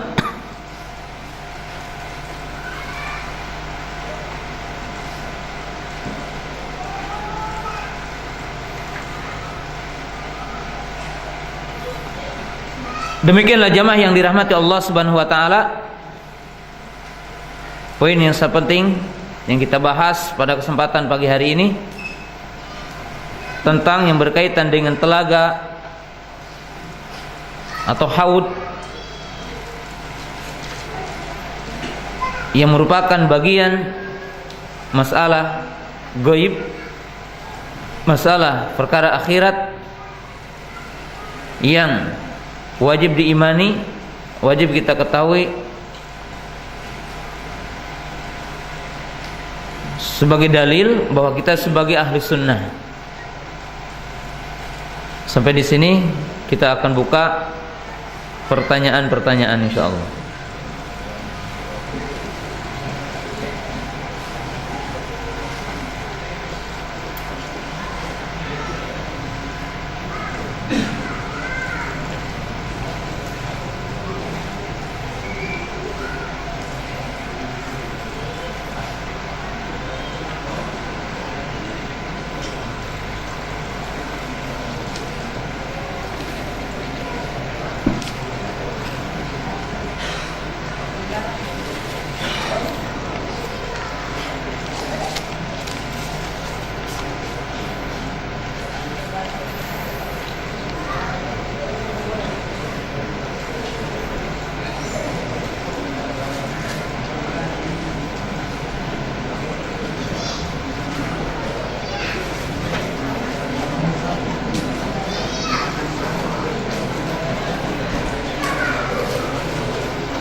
Bismillah.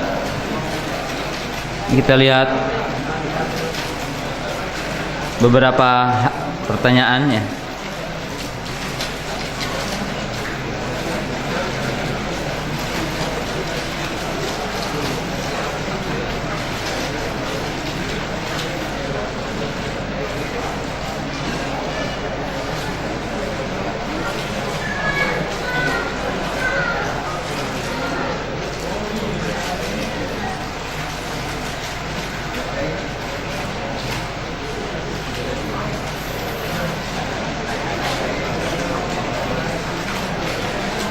Bismillah.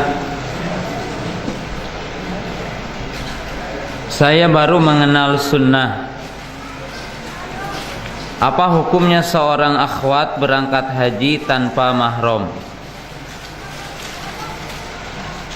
Mana yang lebih utama, yang bersangkutan tetap berangkat haji atau membatalkan hajinya hingga ada mahram,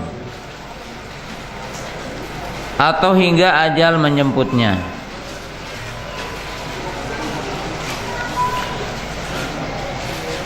Jamaah yang dirahmati Allah Ta'ala dan para ummahat, para akhwat,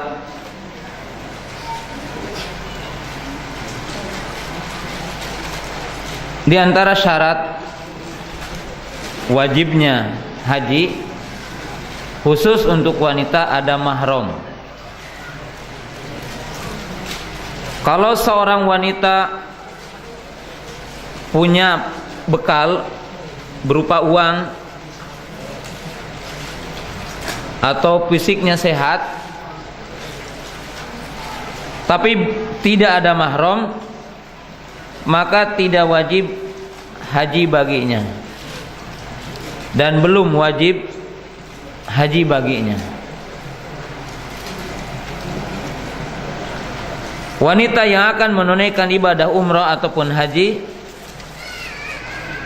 maka mesti bersama mahram.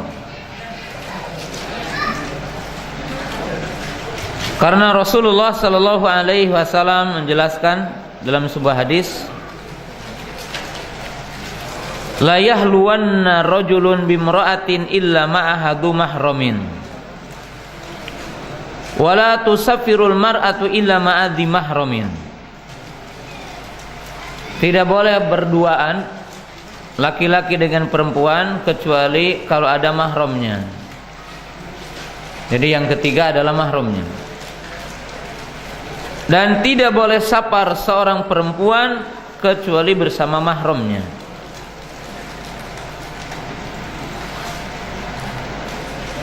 Maka ibu yang dirahmati Allah Ta'ala, kalau ibu udah punya kemampuan dari sisi pendanaan untuk haji, kemudian juga fisik, tapi belum ada mahram, maka belum wajib hajinya. Dan lebih afdal untuk tidak menunaikan haji baginya. Dan tidak cukup dengan mahram yang dinamakan mahram titip aman, seperti dititipkan kepada seorang ustadz ataupun kepada seorang pembimbing, maka itu tidak boleh.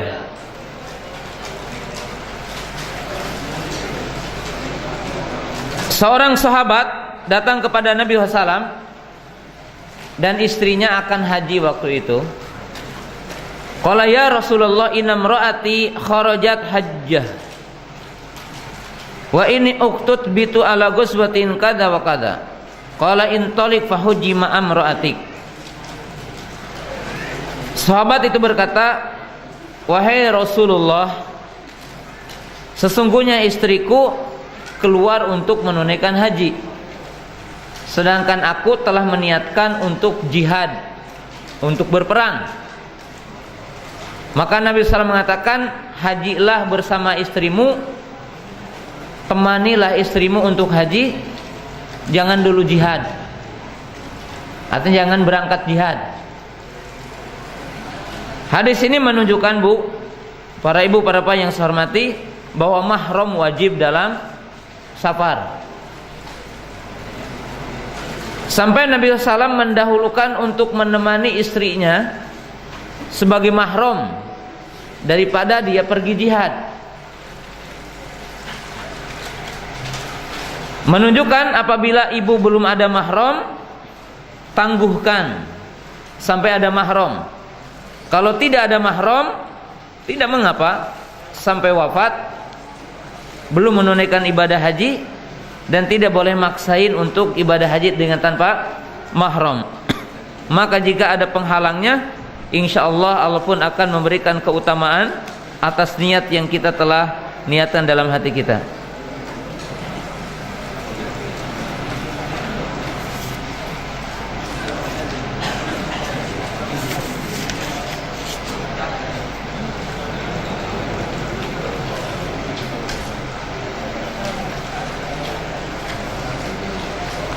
Apa makna dari ahlus sunnah pada zaman ini bagaikan memegang bara api? Jadi bagaimana Nabi SAW menggambarkan orang yang berpegang kepada sunnah seperti memegang bara api? Maknanya ada dua. Makna yang pertama, digambarkan sunnah sebagai bara api karena sunnah itu perlu yang memperjuangkannya, perlu kepada rijal, kepada mujahid yang menegakkannya, yang mendakwahkannya. Jika seandainya tidak ada, maka seperti bara api akan mati sebesar apapun api, maka dia akan habis sendiri. Artinya sirna, tiada dengan sendirinya. Demikian juga sunnah. Jika dalam satu kampung, satu daerah, satu negara tidak ada yang menjaga, dengan mengamalkan dan mendakwahkannya, mengajarkan kepada manusia, maka sunnah itu akan hilang dengan sendirinya.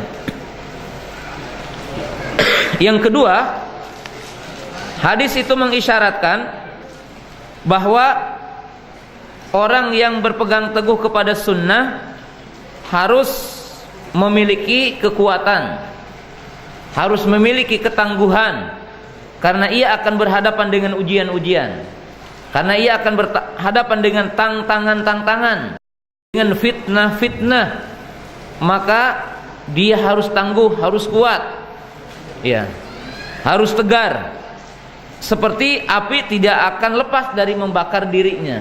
Ketika orang pegang api, ya mesti dia akan merasakan panasnya. Demikian juga orang yang memperjuangkan hak, kebenaran atau sunnah.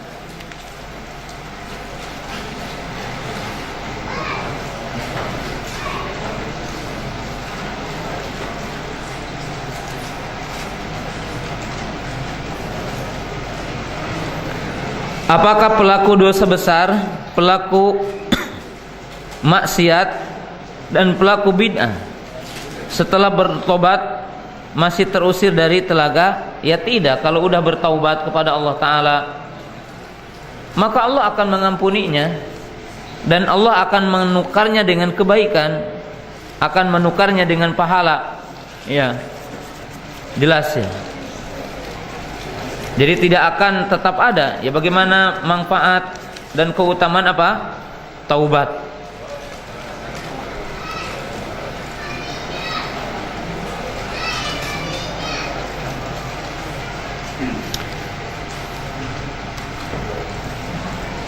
Di sini ada pertanyaan.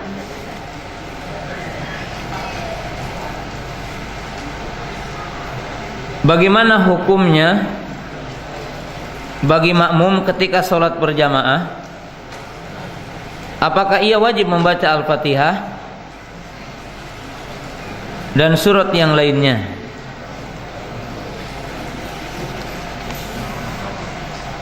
Ini menunjukkan bahwa dakwah ini berkembang, sehingga masih banyak orang yang bertanya tentang hukum membaca Al-Fatihah di belakang imam. Hukum membaca Al-Fatihah di belakang imam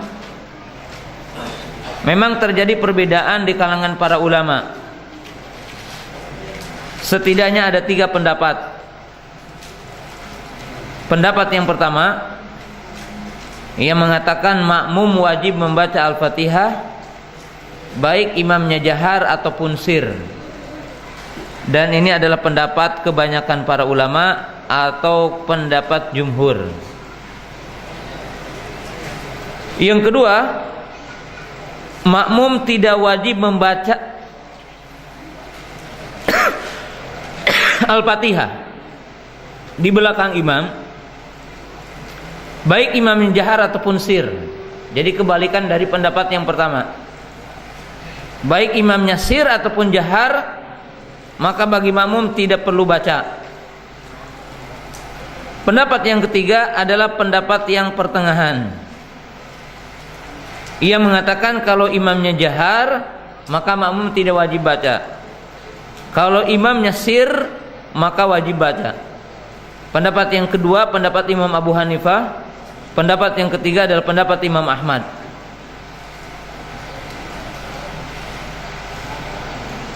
Dan yang paling rajih di antara seluruh pendapat adalah pendapat yang pertama, wallahu taala alam. Tapi kalau antum berpendapat poin yang ketiga juga silahkan. Tapi dalam pendapat yang paling kuat yang saya tahu adalah pendapat yang pertama, bahwa makmum wajib membaca Al-Fatihah baik imamnya jahar ataupun sir. Hal itu dengan keumuman hadis la salata liman lam yaqra bi Fatihatil Kitab. Tidak sah salat bagi orang yang tidak membaca Fatihatul Kitab, baik imam ataupun makmum. Kapankah makmum membaca Al-Fatihah? Maka boleh bersamaan dengan imam atau ketika imam membaca surah. Adapun makmum tidak wajib membaca surah apabila imamnya menjaharkan bacaannya. Wallahu taala a'lam.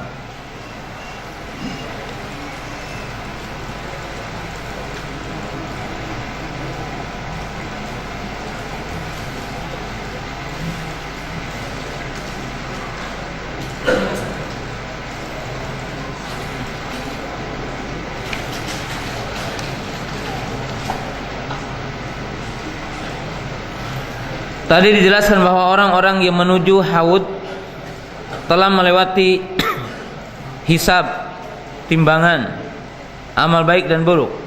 Apakah orang-orang yang amal keburukannya lebih besar dibanding amal kebaikannya juga akan menuju haud? Ya, tetap akan menuju, karena Nabi SAW mengatakan la yarudunna ummati, artinya semua umat Nabi SAW, baik pelaku dosa besar ataupun pelaku dosa kecil, bahkan yang kafir pun akan melewatinya. Hanya saja nanti mereka tertolak atau mereka terusir. Adapun melewatinya, semuanya adalah melewatinya. Wallahu ta'ala alam.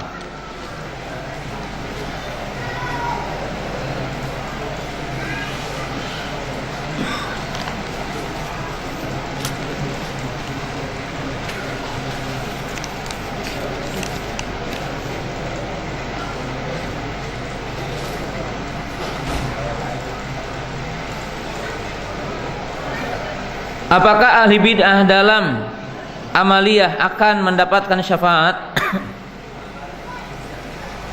Tahta masyiatillah, yang jelas selama orang itu tidak kafir maka dia akan mendapatkan syafaat, tetapi di bawah masyiah Allah Ta'ala.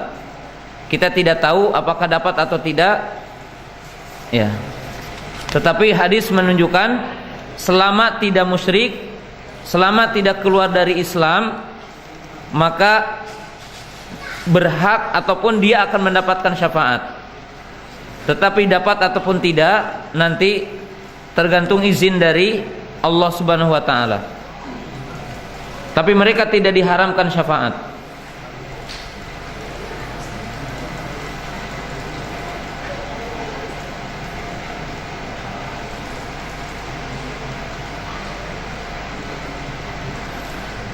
Apakah salah langkah saya jika menjual rumah yang cuma satu-satunya untuk menunaikan ibadah haji?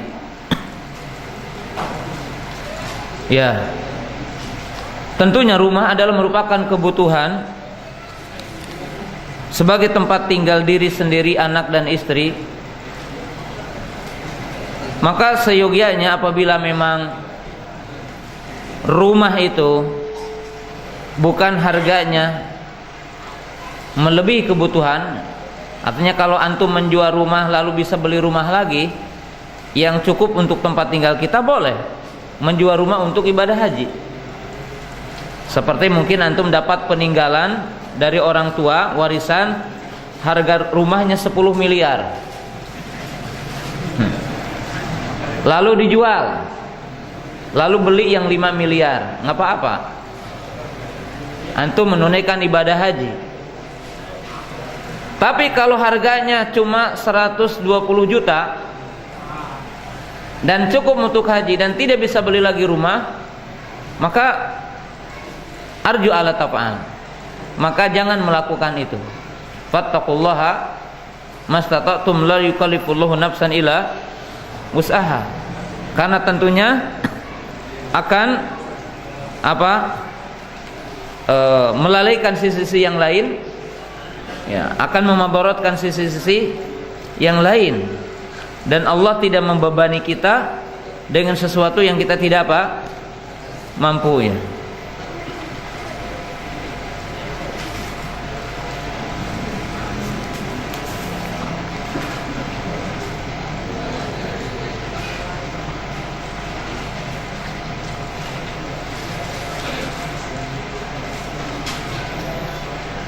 Bagaimana hukumnya apabila seorang ibu muslim ditanggung oleh seorang anak yang non muslim, dinafkahi oleh anaknya yang non muslim? Tidak mengapa. Tidak mengapa, ya. Seorang ibu mendapat pemberian dari anak yang kafir, tetapi dengan syarat tidak boleh mendukung kekufurannya, kesyirikannya, agamanya. Tetap sang ibu memberikan nasihat, memberikan peringatan. Adapun mendapat hadiah dari anaknya berupa pemberian, tanggung jawab dia sebagai seorang anak kepada ibu, maka halal, tidak mengapa. Dengan syarat tidak boleh meluluhkan hati atas kekufurannya dan atas artinya agamanya dia, tidak boleh. Tetap harus ada kebencian kepada kekufurannya, sebagaimana Allah berfirman, la tajidu qauman yu'minuna billahi wal yaumil akhir waduna man hadallaha wa rasulahu walau kanu aba'ahum, dan seterusnya.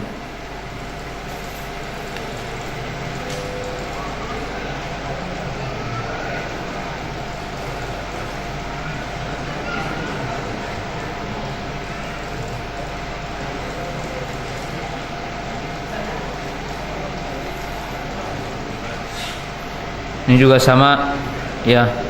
Orang telah bertaubat baik pelaku kesyirikan atau melakukan dosa besar atau melakukan bid'ah, maka Allah mengangkat semua dosanya, bahkan akan menambah pahalanya ya, dan menghapus dosanya. Sehingga para ulama mengungkapkan lar kabair ma'al istighfar walas sagairu ma'al istimrar. Tidak ada dosa besar kalau orang itu mau bertaubat, dan tidak ada dosa kecil kalau orang meremehkan dosa. Karena tidak ada gunung kecuali tumpukan kerikil-kerikil kecil. Jadi di sini menunjukkan motivasi, sebesar apapun orang dosanya, jika bertaubat maka Allah akan mengampuninya. Dan tidak boleh kita menyepelekan dosa kecil.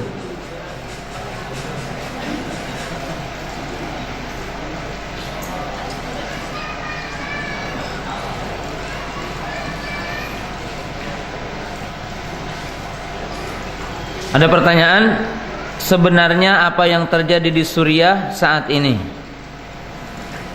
Apa benar perang yang terjadi di negara Suriah saat ini merupakan tanda-tanda saatnya Imam Mahdi?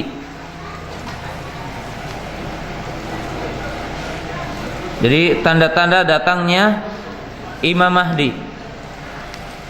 Pertama, Imam Mahdi akan datang walaupun peperangan di Suriah tidak terjadi. Jadi walaupun peperangan di Suriah tidak terjadi, Imam Mahdi akan datang. Yang kedua, tidak yang menunjukkan itu. Yang ketiga, para ulama telah menjelaskan nas-nas atau hadis-hadis tentang fitnah itu jangan dicocok-cocokkan. Jangan apa itu namanya? Ya, dikias-kiaskan atau dicocok-cocokkan. Karena ini termasuk bagian dari penyimpangan. Jadi bagian dari penyimpangan. Bahkan orang meyakini peperangan di Suriah dan ISIS atau Daesh itulah daulah yang dijanji-janji Allah Ta'ala. Dan ini semakin apa? Menyimpang. Semakin menyimpang. Salah satu bentuk penyimpangan hari ini, ada dua kelompok yang muncul di tengah-tengah orang yang mengaku Sunni. Yang pertama, para peruqyah. Jadi ada juru-juru ruqyah hari ini yang perlu diwaspadai, dan termasuk ini adalah hal-hal yang perlu diwaspadai dari sisi penyimpangan-penyimpangan. Pertama, sering mencocok-cocokkan ayat dengan apa yang dia pernah dapatkan, sehingga mereka mengatakan ayat ini punya aura ini, ayat ini punya kekuatan ini.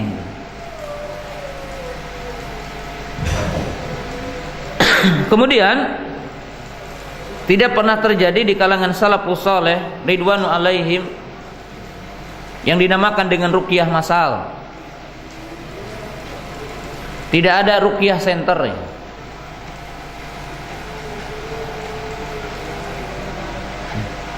Bahkan kaum salafus saleh menganjurkan untuk meruqyah sendiri daripada diruqyah orang lain, dan lebih menganjurkan untuk bertauhid dan menganjurkan orang untuk ke arah tauhid. Oleh sebab itu, kalau orang itu paham kepada ilmu, maka ia tidak akan menjadi orang yang khusus menjadi seorang peruqyah.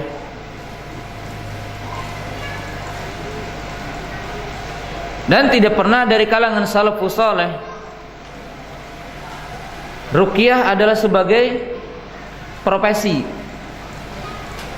Kalau sekarang kan ruqyah jadi profesi,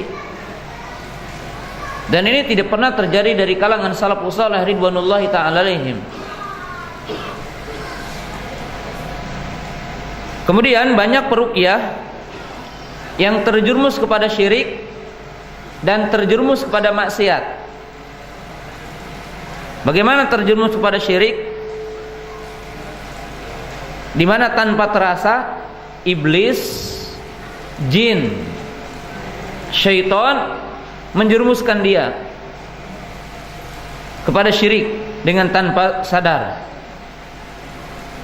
Yang kedua, banyak melakukan maksiat seperti hulwah dengan perempuan, memegang yang bukan mahram, meraba yang bukan mahram, memegang tempat-tempat yang sensitif karena dianggap bahwa jinnya di tempat itu. Sebagaimana dalam kisah-kisah yang nyata, ada yang mengatakan jinnya di tenggorokan, ternyata diruqyah, oh pindah ke bawah, jinnya di buah dadanya, diruqyah lagi, jinnya pindah ke perut, sampai jinnya pindah ke bawah. Dan itulah jin laknatullah atau syaitan laknatullah, jin kafir, akan senantiasa merekayasa orang-orang. Jadi akan senantiasa merekayasa orang-orang. Nah, jemaah yang dirahmati Allah Subhanahu wa taala. Adapun yang kedua adalah orang-orang yang cok-cok gali cok, cari apa-apa yang cocok dari nas-nas fitnah ataupun hadis-hadis tentang fitnah, di mana dicocok-cocokkan sampai dia menghitung umur umat ini dan ditetapkan hari ini udah begini dengan membaca hadis itu. Bahkan mungkin dicocok-cocokkan tentang dajjal, tentang ini semuanya. Dan itu semua enggak pernah dilakukan oleh salafus saleh ridwanullahi ta'ala alaihim. Enggak pernah diajarkan oleh para sahabat ridwanullahi ta'ala alaihim. Seperti banyak menyimpang tentang masalah khilafah dengan berbeda-beda. Ketika runtuhnya khilafah Utsmaniyah, maka semua orang berbicara tentang hadis khilafah alamin nubuwah. Hasan al-Banna dan semisalnya membikin kelompok penegakan syariat daulah dengan membaiat orang dan mengkafirkan seluruh negara di dunia ini. Hal ini karena memahaminya keliru. Orang-orang sufi mengklaim setiap pemimpinnya adalah Mahdi. Orang Syiah mengklaim imam yang 12 dan Mahdinya masih ditunggu. Bermacam-macam pemahaman, hadisnya satu. Adapun ahli sunnah mengimani seluruh ciri-ciri hari kiamat, tapi tidak ada perintah dari Allah dan Rasulnya untuk mencocok-cocokkan.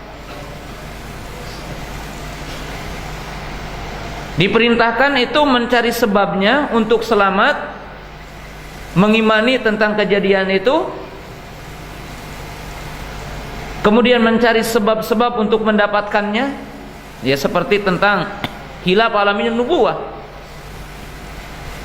Karena khilaf alamin nubuwah bukan berarti seperti dipahami oleh Abu Bakar al-Baghdadi dan yang semisalnya dengan mereka.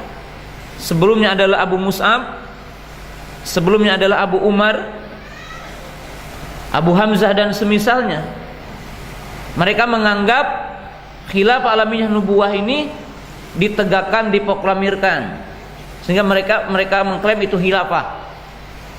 Ahli sunnah tidak ada yang begitu, tidak ada yang memahami seperti itu, dan tidak ada yang melakukan penelitian hari itu. Sehingga kisah 11 Maret sesuai dengan hadis ini, ya. Bahkan disesuaikan dengan ayat yang jumlahnya ini, tanggalnya begini, gitu ya. Tidak ada yang pernah seperti itu, ya. Ini adalah penyimpangan-penyimpangan yang muncul hari ini, ya. Dan itu harus apa? Dihindari. Dan wallahu a'lam, saya sampaikan mimbabi tanbih, tidak ada orang yang membuka ruqyah center yang ahlul ilmi.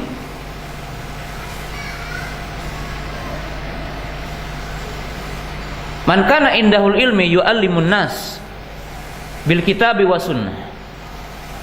Kalau orang itu capable ilmunya, mesti tidak akan membuka ruqyah. Dia akan membuka majelis ilmu.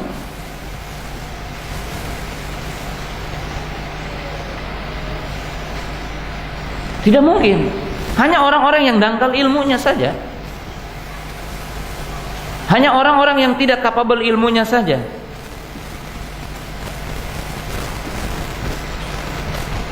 Jemaah yang dirahmati Allah Ta'ala, orang yang punya ilmu dan luas ilmunya, dia akan habis waktunya mengajarkan hadis, mengajarkan tafsir, mengajarkan kitab akidah, mengajarkan kitab akidah. Dia tidak mungkin membuka klinik ruqyah, nggak mungkin. Nah, jemaah yang dirahmati Allah Subhanahu wa taala, dan salah satu tipu daya syaitan laknatullah, dan ini perlu diwaspadai, terkadang sebagian para peruqyah adalah sahir kahin. Di mana muncul hari ini juga para peruqyah yang seolah-olah muwahhid padahal dia adalah tukang sihir. Dia bikin ruqyah center, ruqyah berjamaah, maka dia menyebarkan dulu jin kepada orang-orang yang hadir. Setelah itu dia meruqyah, tiba-tiba orang semuanya kesurupan, padahal jinnya dibawa oleh dia. Bahkan tidak menutup kemungkinan karena syaitan itu punya tipu daya, dan ini pun perlu diperhatikan oleh kita. Jadi perlu diperhatikan, perlu wanti-wanti. Kenapa? Karena terkadang antum menghadiri majelis ruqyah supaya timbul keyakinan kepada peruqyah itu, dan ini jin membuat tipu daya tanpa disadari oleh orang yang meruqyah itu. Bagaimana? Jin datang dengan seketika waktu itu dan mendatangi orang-orang mungkin yang lemah imannya dan masuk, sehingga timbullah kepercayaan-kepercayaan secara khusus kepada peruqyah itu. Dan orang-orang yang datang dengan seperti itu, timbul syaitan, iblis laknatullah. Mereka punya pintu-pintu, dan berusaha dengan pintu-pintu itu akan menyesatkan orang. Maka dengan itu jamaah yang dirahmati Allah Ta'ala, perlu dari berbagai sisi,